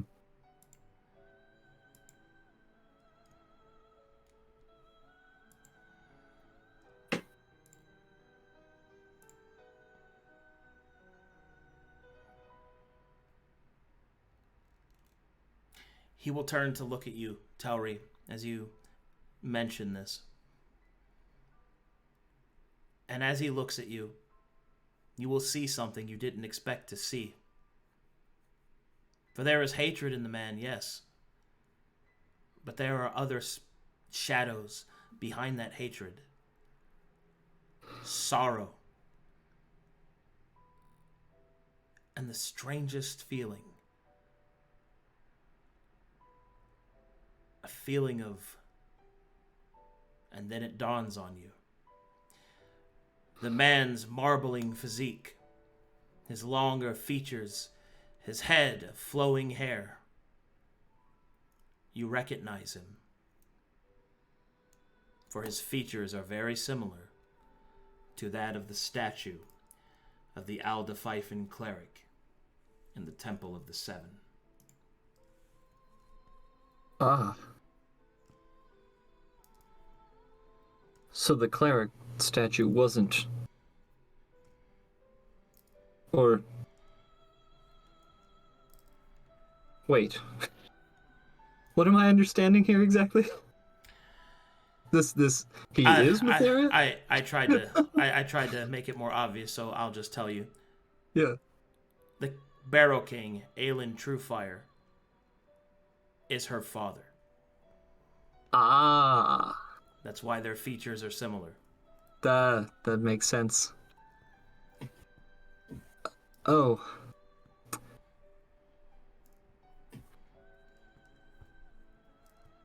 I don't know what to do with this information. Specifically, the father of her mortal form.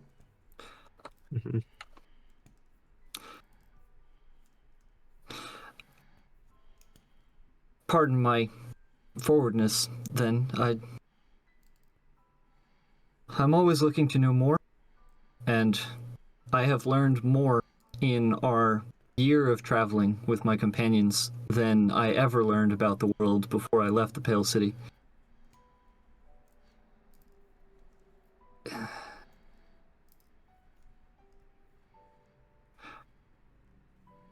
If I may, what was it that she stole from you?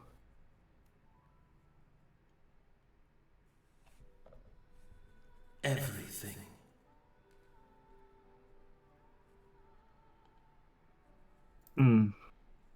That's what I thought the answer would be.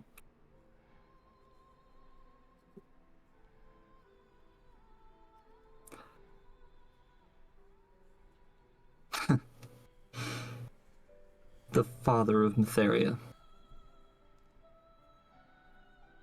What? Look at him. He looks just like her statue, basically. They've got the same features. Now you understand the importance of my crusade. The importance of the truth. Sometimes the truth hurts to learn. Knarh will kneel. What? You do not Eyebrow need raise? to kneel. If I have your service, offer me your hand instead. I am torn. As for me, you are somewhat the source of the beginning for me. I have a lot to learn still, but this seems like the direction that I've been looking for, more so than anything else that I've found.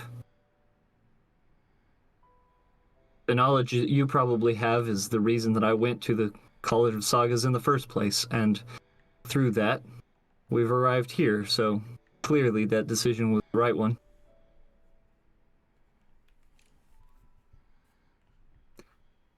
Telry's offering a hand.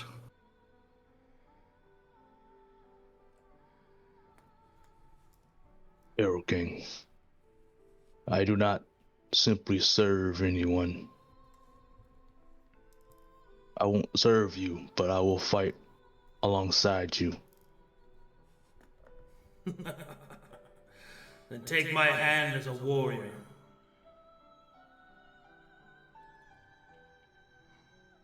You know, as he grips your hand in a warrior stance, wrist to wrist, you remind me much of him.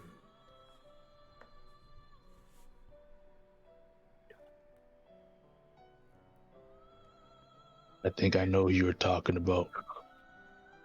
I may have seen him, a statue form of him. He'll nod. He'll shake Telry's hand. Knarh, do you have yours out? No. Okay. I wish to express some worries, perhaps, my lord.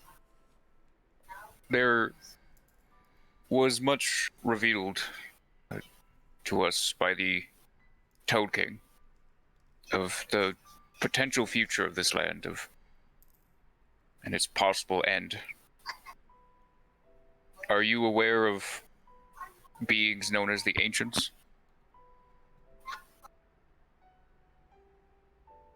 Yes. I- The ones that have forged Corvanus, what of them? The Toad King informed me that the church's actions have caused a grave imbalance in the ley lines. But not only amongst the ley lines, but amongst the people. As I guess the best way is. And he stated that if war and strife continues while the people suffer, that it will cause an irreversible shift in these lands. One that will lead to them rising, seeing this land as lost, and to be reset, so to speak, be wiped for the next one to come. I do not let fear of ancient sleeping things depict what I do, Orc. And I would suggest that you not do either. For if what you suggest is that I do not go to war, then you are mistaken. For war is already upon us. I shall not allow Mytheria's betrayal to stand. Better that the war be ended quickly then, if what you say is to come to pass. But to do nothing is worse than to face the wrath of the ancients.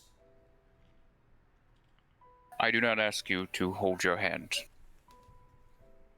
But I ask that as you walk past these people, as you release them from the grasp of the church, that we have to rise them back up, to bring these people back to the heights that they once were, to give them all the hope they have lost, and not just to walk past them on your warpath. Perhaps that's something that you could do if you were to give your aid and service. He'll nod. I intend to return the East to the place that it should be. I have no ambitions of further than that. I will make sure that my people know peace. But I am not steward of the continent. There are other lords who have their own responsibilities. But I will not allow the sickness of the Pale City to continue to fester.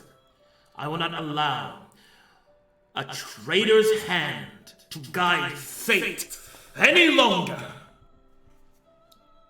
His passion rises with every moment, looking healthier and healthier, and more like a king of old. Marlowe will extend his hand.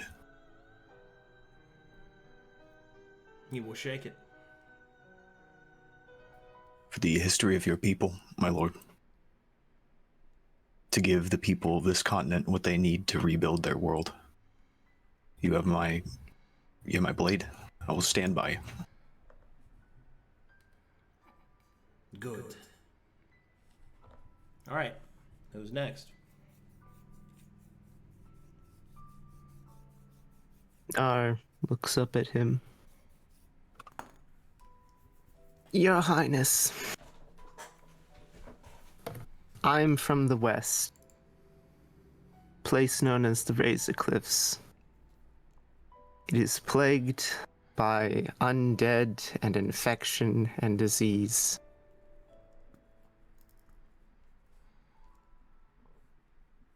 Your existence disgusts me.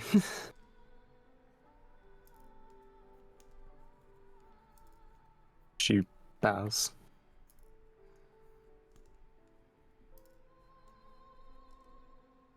Your words are very true.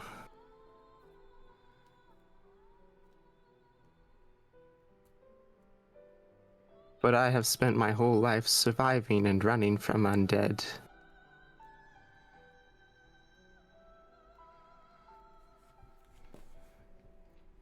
I don't know if I could serve you.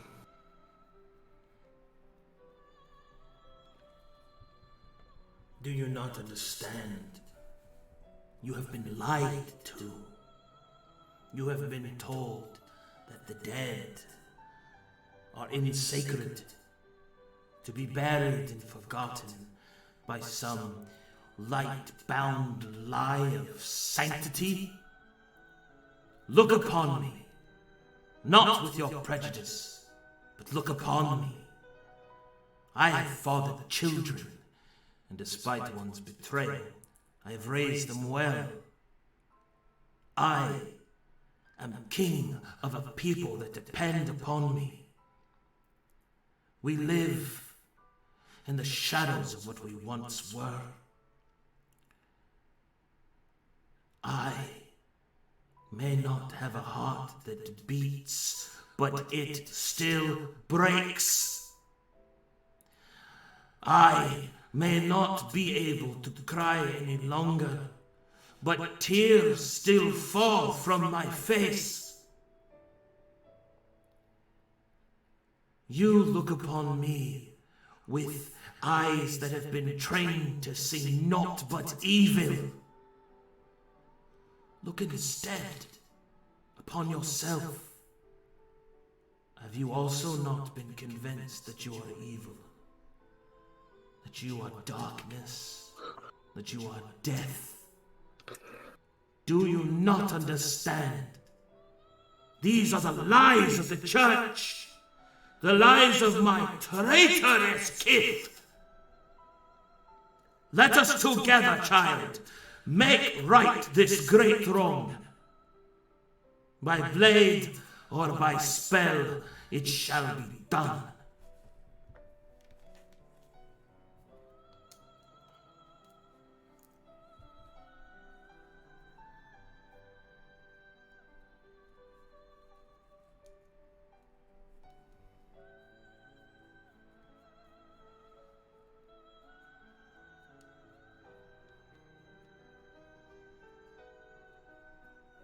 Give me time. I am not like the church. I will not force you to do anything. Even if your choice is to leave, I shall send you well supplied, and with my blessing, as far as it can carry you. I understand that heavy is the air, with rhetoric and decision. The entirety of this land is pregnant with turmoil and warfare. But know this, for as long as you stand with me, I shall grant you purpose, precision, and the power to change your own world. Go now, and rest your bodies, for you are mortal. Return to me at the rising of the sun, with your decision made.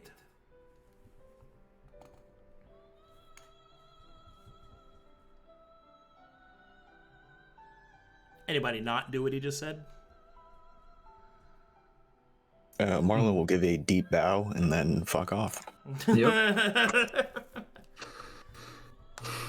Kind of glance back at Knarh. Another salute, and then follows. Oh, sorry, it's dark. What the fuck? Okay. Oh, whoa. Like tripping over me. There's like a fog Sorry. out here, dude. It's dark. Sorry, I was so small. My gosh. He's just poking people with that spear, bro. Like, I just be right here. Look, I'm Marlowe on a stick. How many times have people just stepped on your dick? I do it all the time. I do it all the time. Gotta keep that thing wrapped up. Yeah, there's a technique, you know. Arrow King, I do have a question. Speak, warrior. The friend that you said I look familiar to. Yes. Who was he?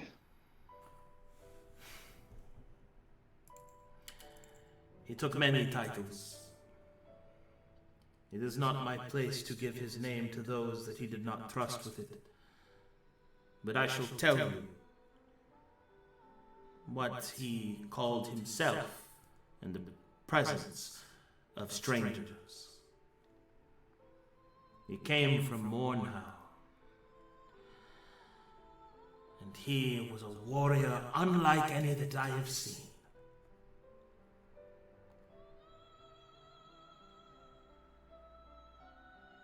He was the Sanguine Sword, the Wrath in red.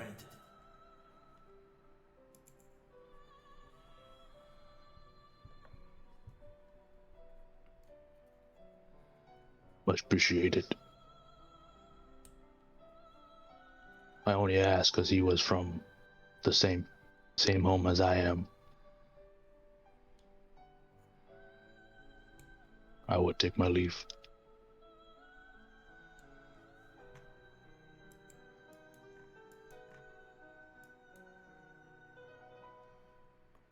Bows, walks away. And it looks like you guys need to find a bathroom. You got a lot to talk about. Back to the tower. There's a bathroom in the tower, right? Do undead poop? No, but you do, which is what they made arrangements for. Oh, thank God. Been prairie dogging this whole time. Good, because we have a lot to talk about in the bathroom. All right, boys, let's meet up. I got to shit. All right, boys, let's meet up. I gotta shit. I'm not a boy. Boys with an I. You're part of the boys. You're one of us. You're part of the boys. Also, I apologize for the peeking at the beginning of that whole conversation. I don't know what was happening. My mic suddenly started picking up my mouse clicks. It's all good. It's just one of those times where every time I went in to get started, I get fucking disrupted, right? And I started losing it. I was just surprised that it was me, and then I got PM'd by like 5 people. I'm like, oh, okay, I get it. I know. Yeah, I just didn't want to mess that up because that's that's a really important scene. I didn't want to mess his roleplay up. It was very good. My favorite is when a motorcycle drives by Arcadum's house and then the talkie lights up, so it looks like the talkies and the motorcycle noise. Freaking Lilo and Stitch with the record player, you know. Yeah. And then all of a sudden, the Barrel King jumps on a fucking Harley and says "Deuces, bitches," and drives through the swamp. Certainly got the hair for it. On the ride. All right, I'm looking here, and it appears that the undead have given us water troughs and expect that to be essentially a bathroom. So, I guess this is where the meeting room is, guys. Gentlemen. This? Yeah. Okay, they don't actually have a bathroom in the tower on the map. So let's go with the shitting balcony. There you go. Now you guys go out here. Perfect. To the. Don't throw Gruul off the edge. Gruul. Oh, I'm not here by. All right, there you go. Hang on. I'm Are you standing okay, on Knarh? this box, wistfully looking off. All right, hold on. I gotta do something. Oh. I gotta do something with Gruul. I gotta do. I can't do it. I can't take it anymore. There you go. Yeah. Chilling on the edge. Like that. There you go.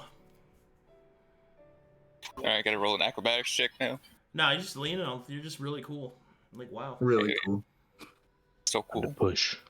Just push him off. Just kill him. Alright, Kill him. hit you with a shrobe shot. You're coming with me. You're gonna hit breakfast instead. Oh no, breakfast. Alrighty. You guys are on the shitting balcony. Time to talk about what the fuck just happened. Is Knarh still trembling? Nara is exhausted. Marlowe's smoking and eating and shitting and pissing.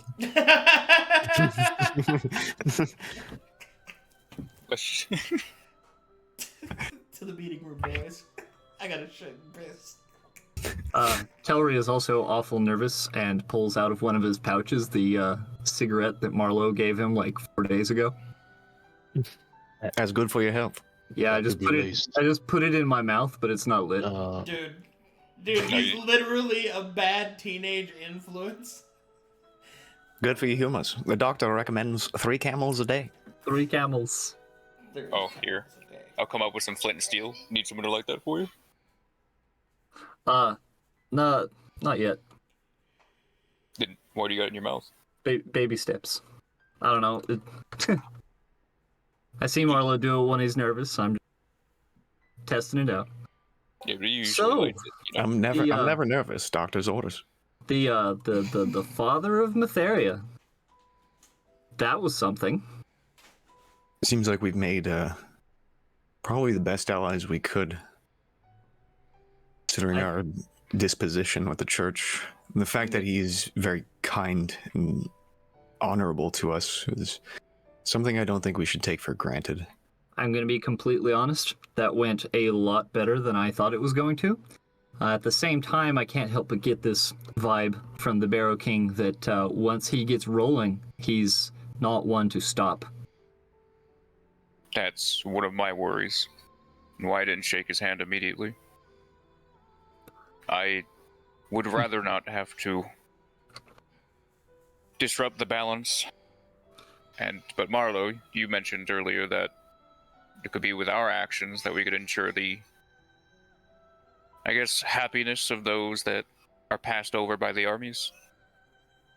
Frankly, I don't give a shit about anyone being happy, ever, really. However, I am concerned with the history of this land and how easily thrown away it is. And this is a man who not only appreciates, but also seeks to protect it and take back some of it, at least, from the people who are willing to burn it. Well, So I will stand with him. I'm not gonna act like I'm being altruistic with this happiness thing. I'm doing it because I understand it's for the better, not only for the people, but for the future, the whole land. I'm not sure what these ancients exactly are, but from what the Toad King showed me, it's not something to ignore. It might also not be something that you can directly change on your own. And he's also a fey creature, mind you, speaking on behalf of the Feywild. Also, Gruul, you are altruistic. That's what altruistic means. You care about other people more than yourself. I simply meant that this one action is to ensure that we're not all wiped out in the end. It's more than just about you, though. That's the important part. And I see it. I see where you're coming from. And I'm on board.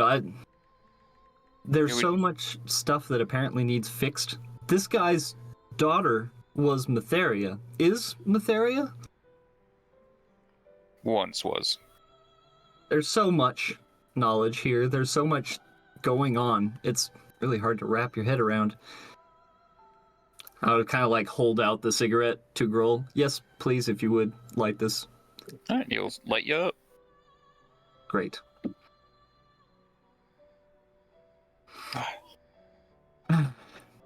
Look.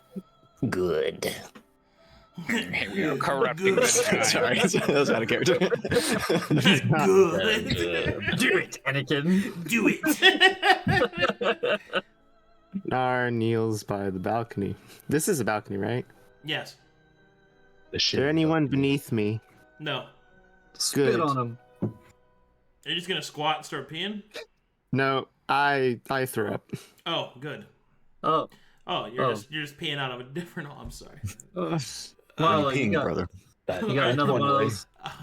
Another one of those cigarettes for Knarh. No, the humors are imbalanced. Will activate the vomiting reflex. She's really upset, is what he's saying. I see. I'm gonna go to the bathroom real quick while you guys roleplay. Jesus Christ. All right. You know, I'm gonna pee too. We're gonna just take a break and just process everything.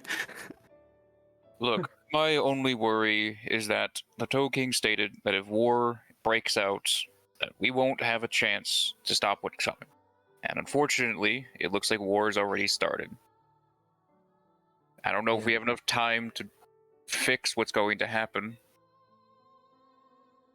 I can hope that we can take back Aldafife without causing too much issues, or, well, he can. Apologies. But But if you had your way, there wouldn't be a war. It's not how it's going to happen. Yeah. Ugh. You alright, Knarh? Just stress. Make sure to clear out your nose. It'll burn later. Ugh.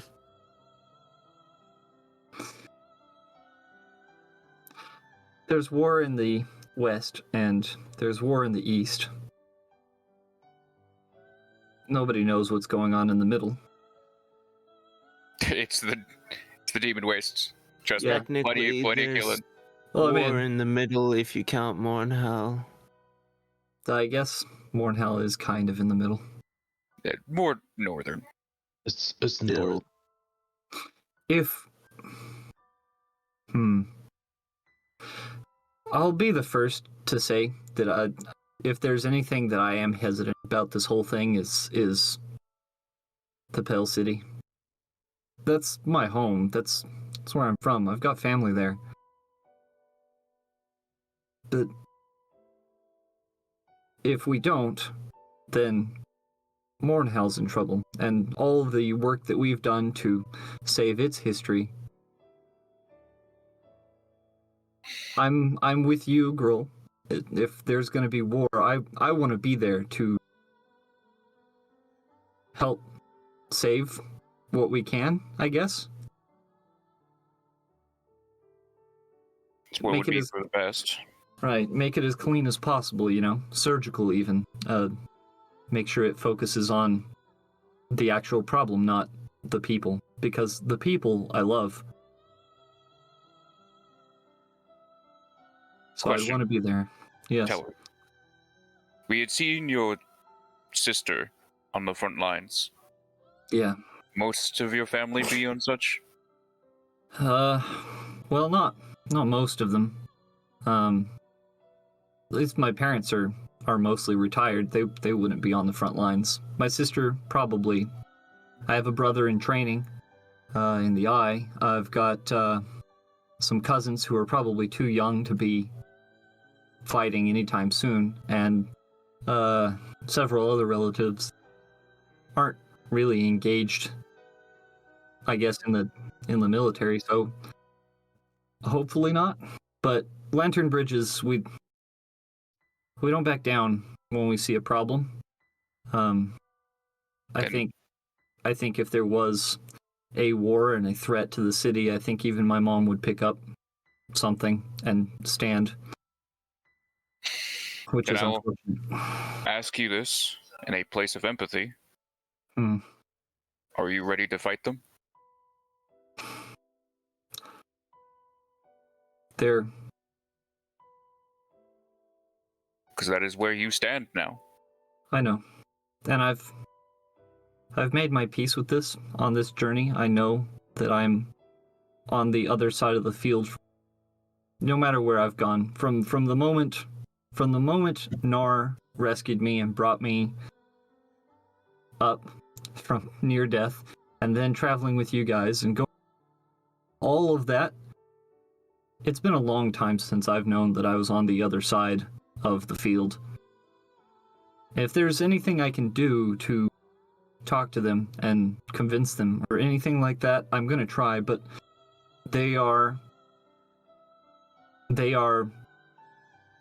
believers in Matheria. I don't think I'll change their minds. If it comes to it, do what I have to, but I'm not looking forward to it. I have had time myself to come to terms that there may be a time where I have to dig my own family's graves. It is not going to be an easy path for either of us. I hope that you at least know that you're doing the right thing when you're doing it.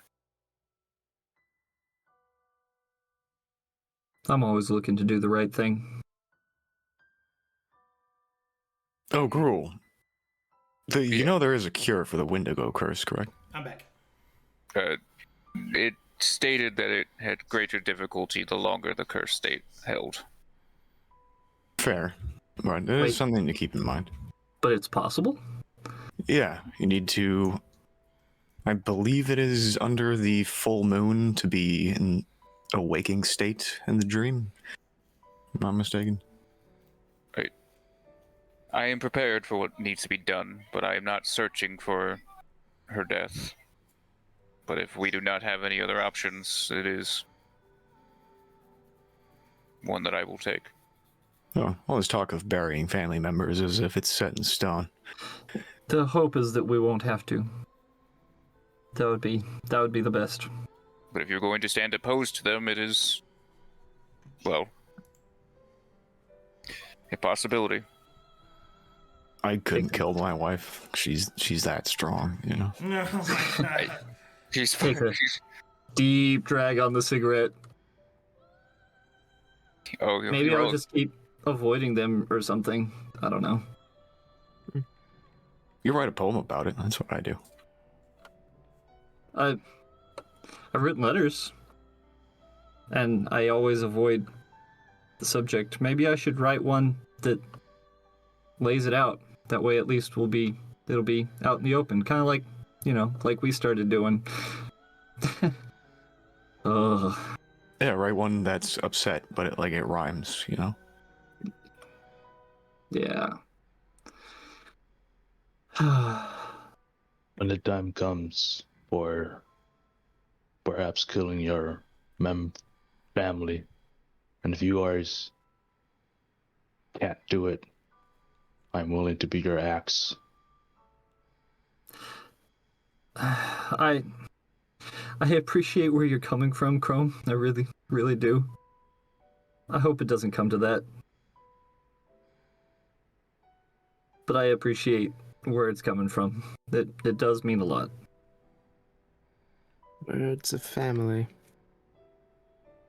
Well, I don't care about helping him kill your family, if that's any consolation.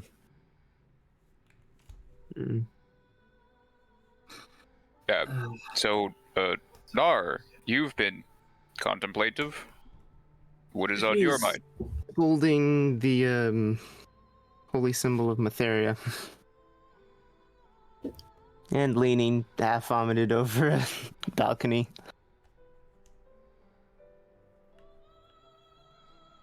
Take it this has been a lot for you? Oh. She did face her greatest enemy, you can say. And he wound up being her god's dad. Prejudice?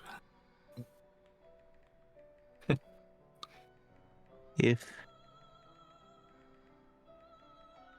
Matheria, and she starts to pray, that is your father. You both need to talk. No matter the hatred,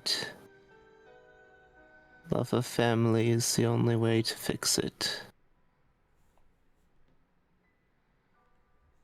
I wish you were here so you could talk to him. It might help Knarh. Perhaps he would have perspective on why she can't speak. It's still something we don't know.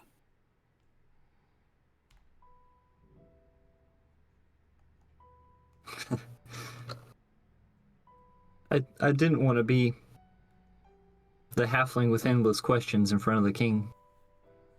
Not on our first meeting, but maybe if we get another audience with him. I believe we have one after we rest tomorrow. We should definitely consolidate our questions. Perhaps pick some kind of direction. It does come to the question, I believe this is an ending point of sorts for our mutual endeavor.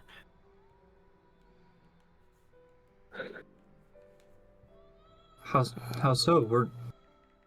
Were we not traveling further north after this? If you would like to join me, I would deeply appreciate that. But that is not a mission supplied by the college. Right. No, I'm pretty sure we already agreed to help you on that one. Yeah. The college, who knows what's going on there anymore.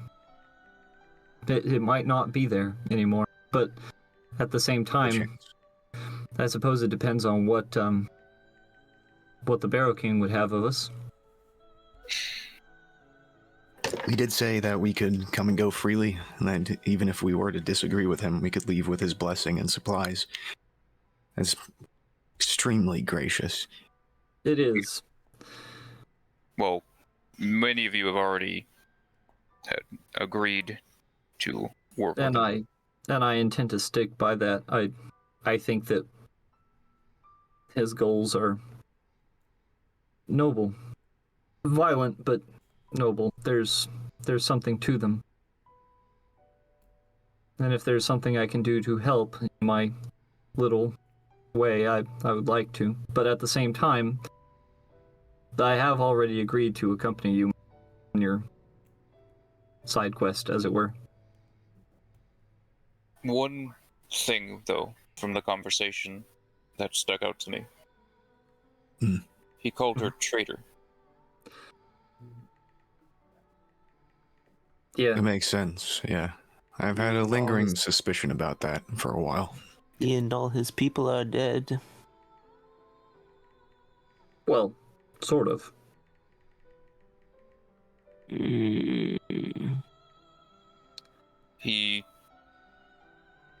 It's very clear that whatever happened between them,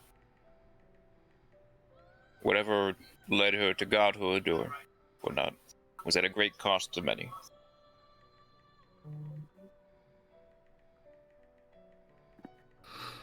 There's another Kalkateshi god.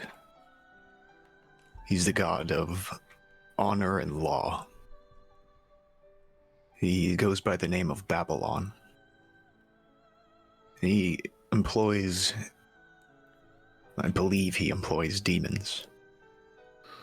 From an outsider's perspective, somebody who does not know the history of this land, seeing what I saw at that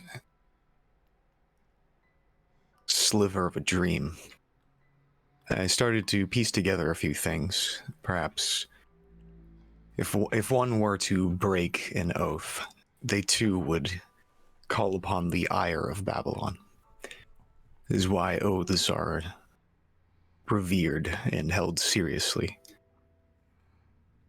Seeing that, seeing the demonic incursions, it's easy for me to jump to conclusions and make assumptions. The more I see these things and hear about the name traitor being used and perhaps what happened, the more I suspect that everything that's going on now is just the aftermath of some big event in the past. And everybody now is paying the price of it.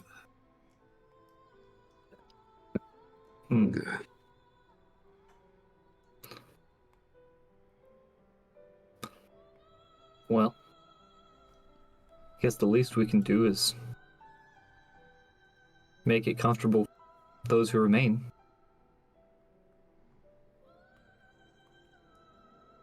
Which I can't help but feel like is what Matheria's original intent was.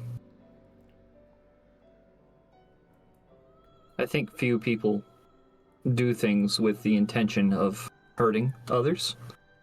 I'm sure there are some that do, but I think most people are trying to help.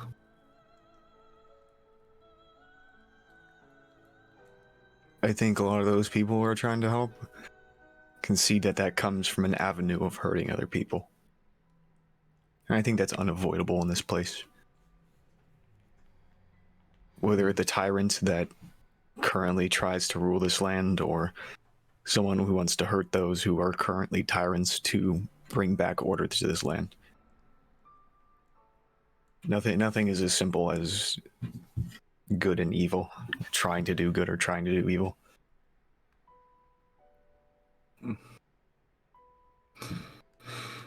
Well,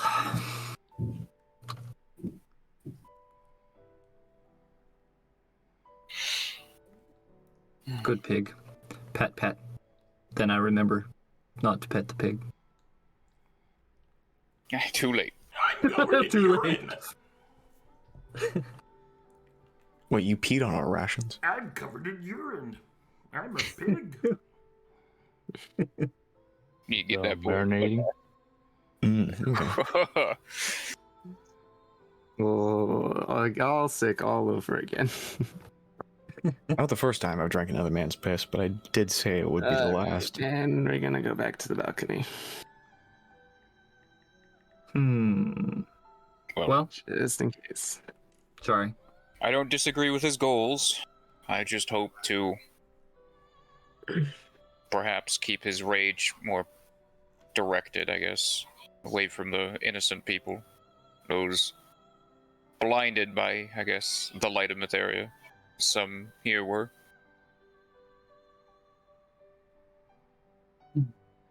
Well, Perhaps if the concern of the ley lines is something that's one of your primary concern, then you can be the eyes that look out for that if he's not going to.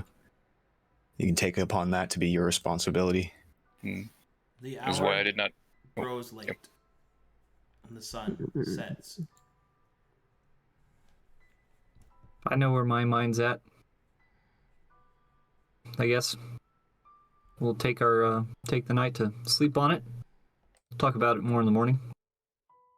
I imagine we'll be summoned early or something like that, so sleep light.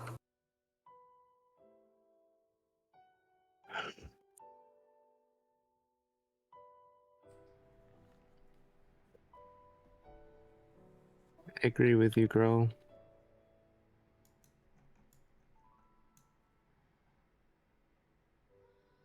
I hope we can do better.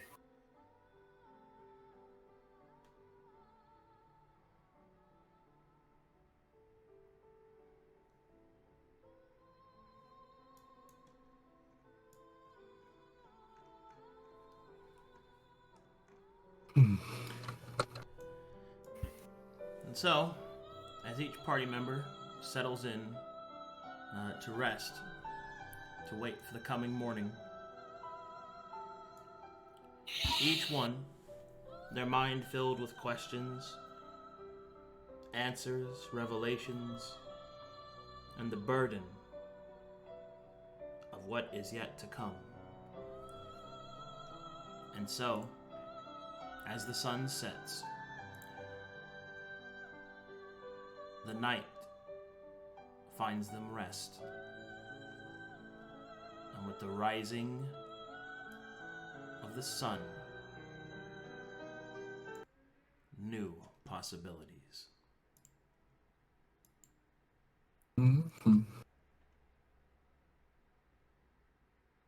As the sun rises and the party has rested, they awaken from their beds and boxes.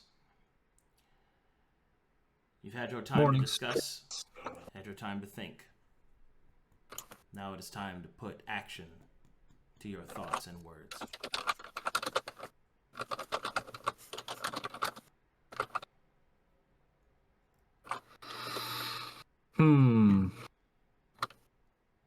Hoop.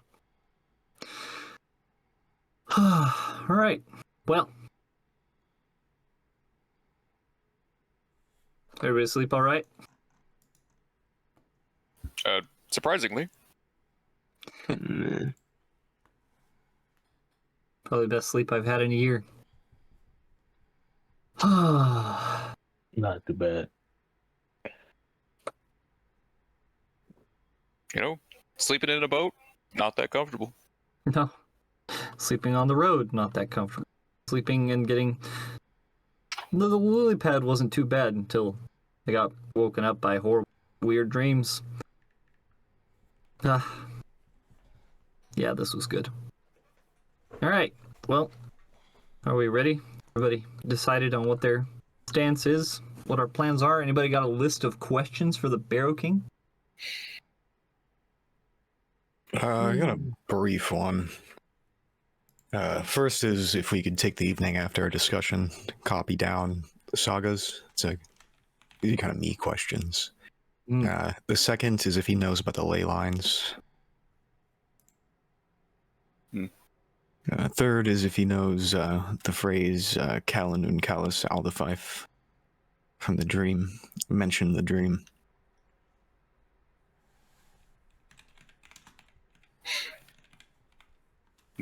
My major questions was already brought forward. Fortunately, it seems like he was not as aware, or at least connected to the ley lines as the Toad King is.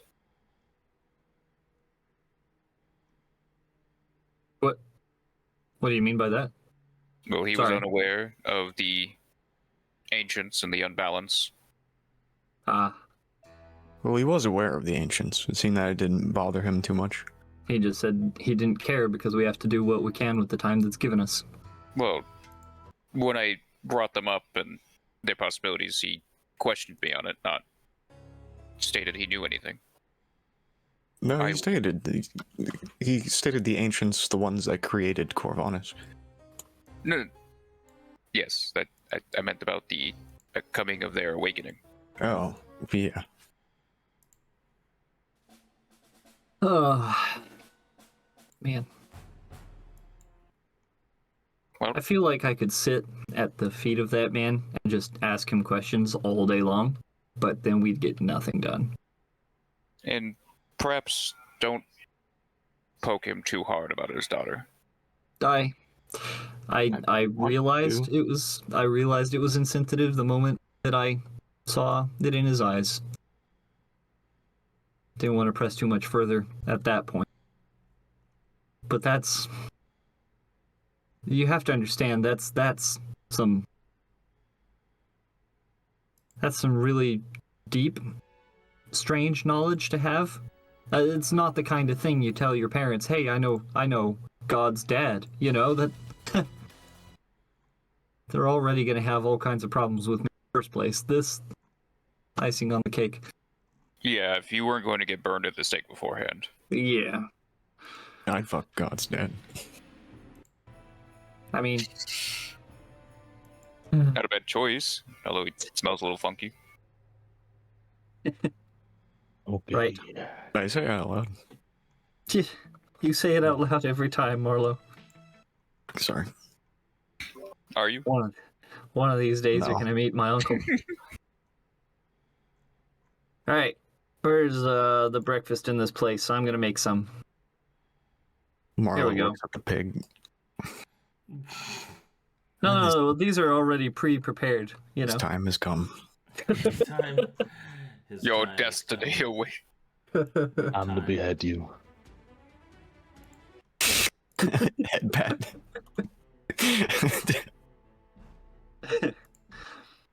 All right. Well. Nara, you feeling any better this morning? Looks at the food.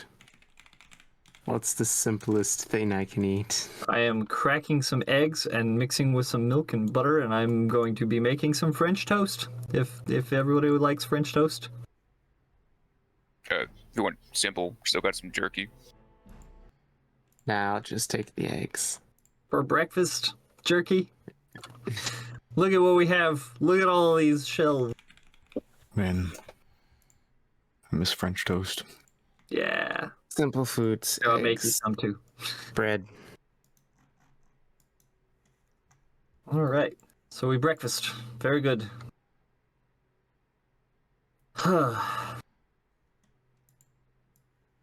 Why do I feel like we're about to Die. run into something? It's always when I'm comfortably making breakfast that something horrible happens and leads us to run for our lives. Well, I don't We think I've were- done anything. to this point, we were essentially free acting men and women. Now we are irreparably tying ourselves to a greater destiny, I guess. I mean, you could see it like that. Yeah, as far as I know, But- this is my third one.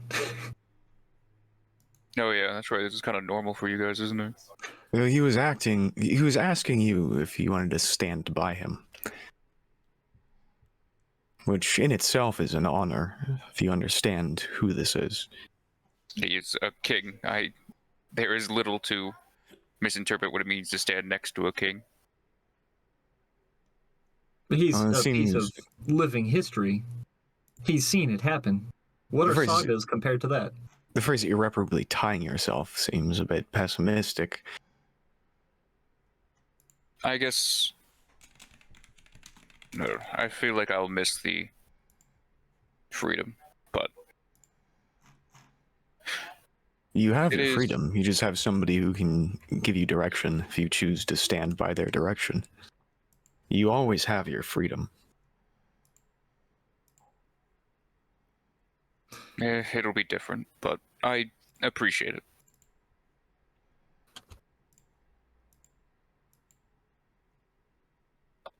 So those eggs. All right. So Yep. the party eats their breakfast. Are you ready? Yeah, we're ready. All right. In that case, you must gather your party before venturing forth. And so, the party returns to the Barrel King and the crisp glow of morning light.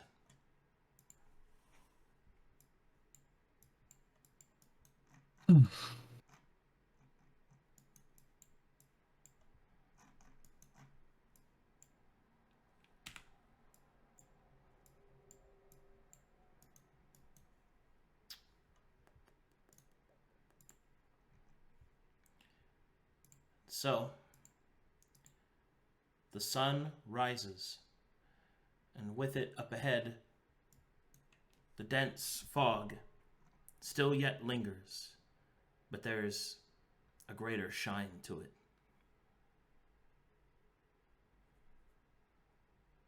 Mm.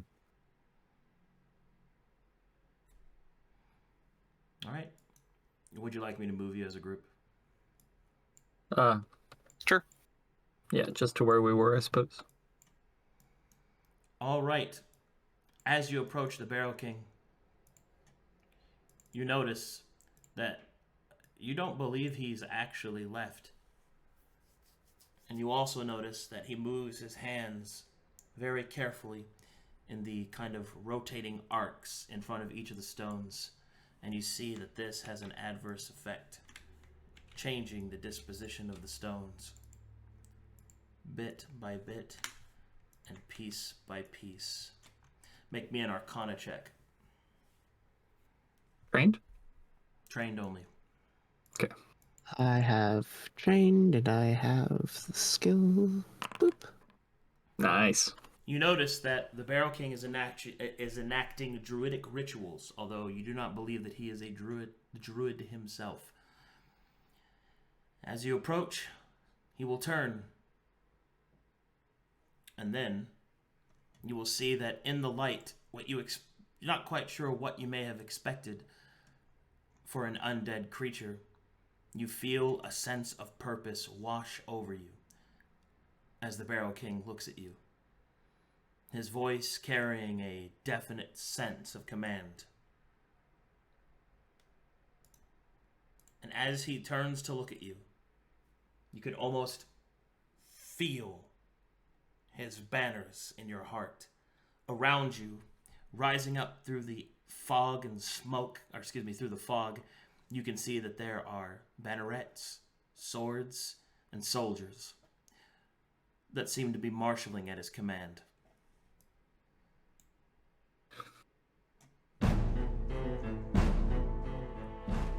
He stands tall and beckons you forward.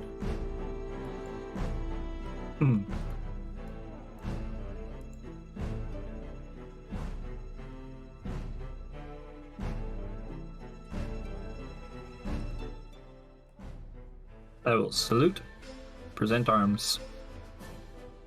Salute again. I take it that Likewise. since you have returned, that you have accepted my offer, yes? I have always been a hunter. My job is to be someone who culls the beasts that endanger the innocent. And the church has proven itself time and time again to be a feral beast that no reason can be brought to, nor tamed. But it's always for the innocent that my blade follows, my arrows fly. As long as I can continue that path, then you have my bow. You will look towards Knarh.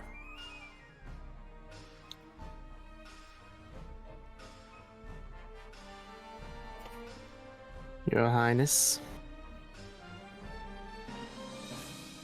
I will aid, but I want innocent to be allowed to live.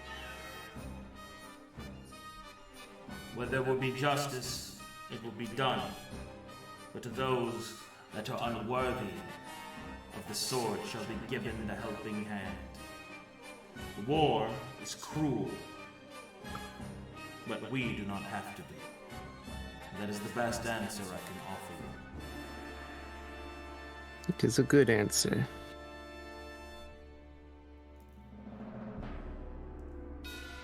I have many questions, I'm sure, but I will aid. I will try.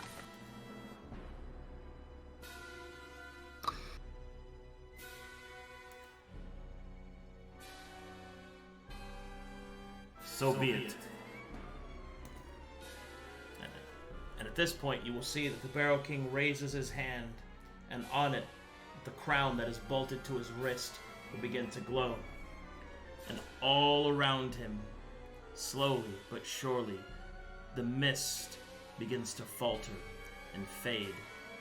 And as it does so, you can see in the distance, all around you, soldiers, banners, swords, the marshaled forces of the Barrow King.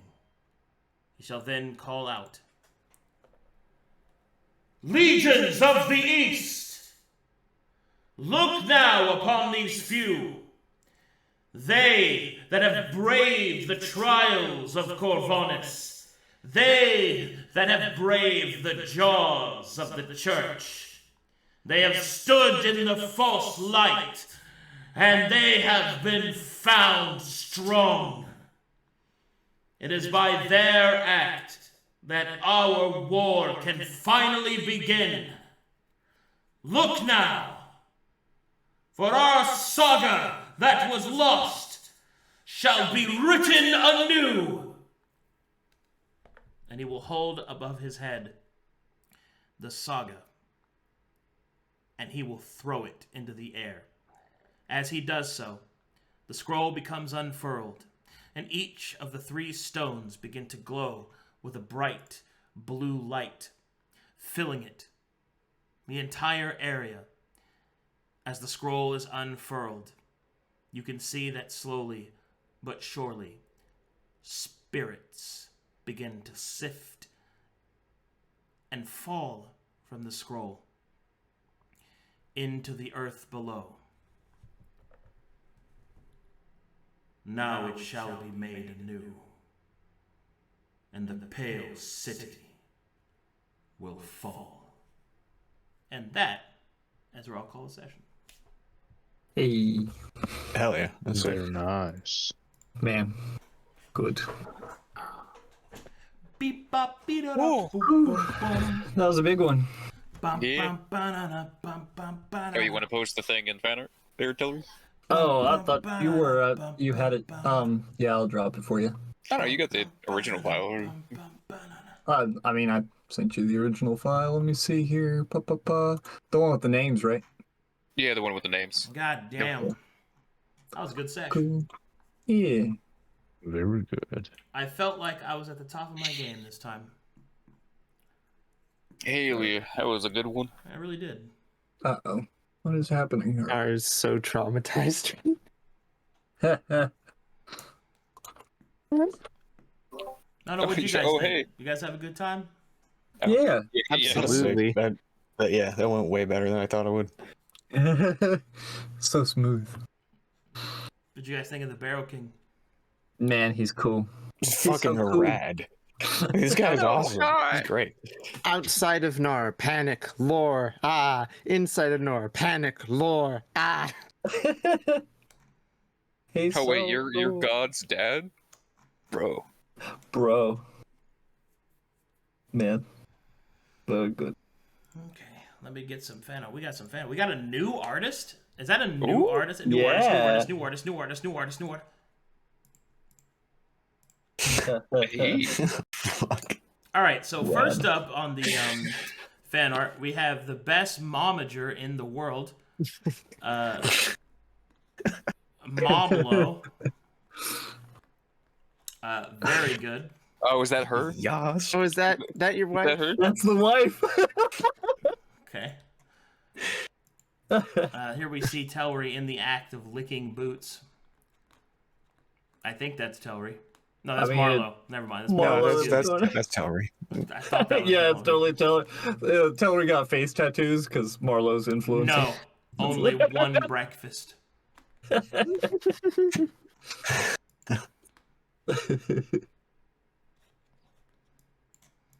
Pigoo.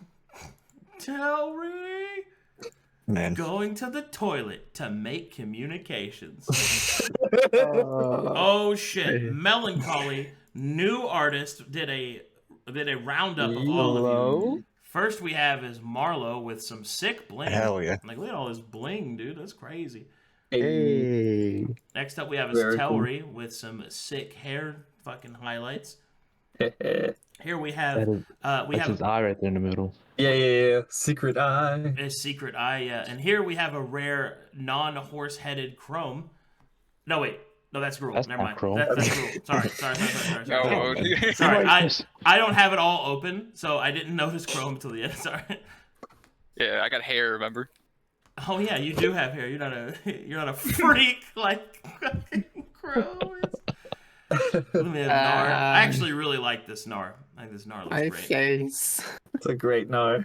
So many Dude, scars. the little touches there of the dice and BFF on the helmet. Is so Yeah. So good. so Damn. good, dude. Oh Put my shit! helmet out. The Stone Ed clan. Yo, fuck. Gruul Yeah, there we are. family. It's Gruul's family. Wow. Wow. Damn, Umo. Oh, look at all those people I can kill.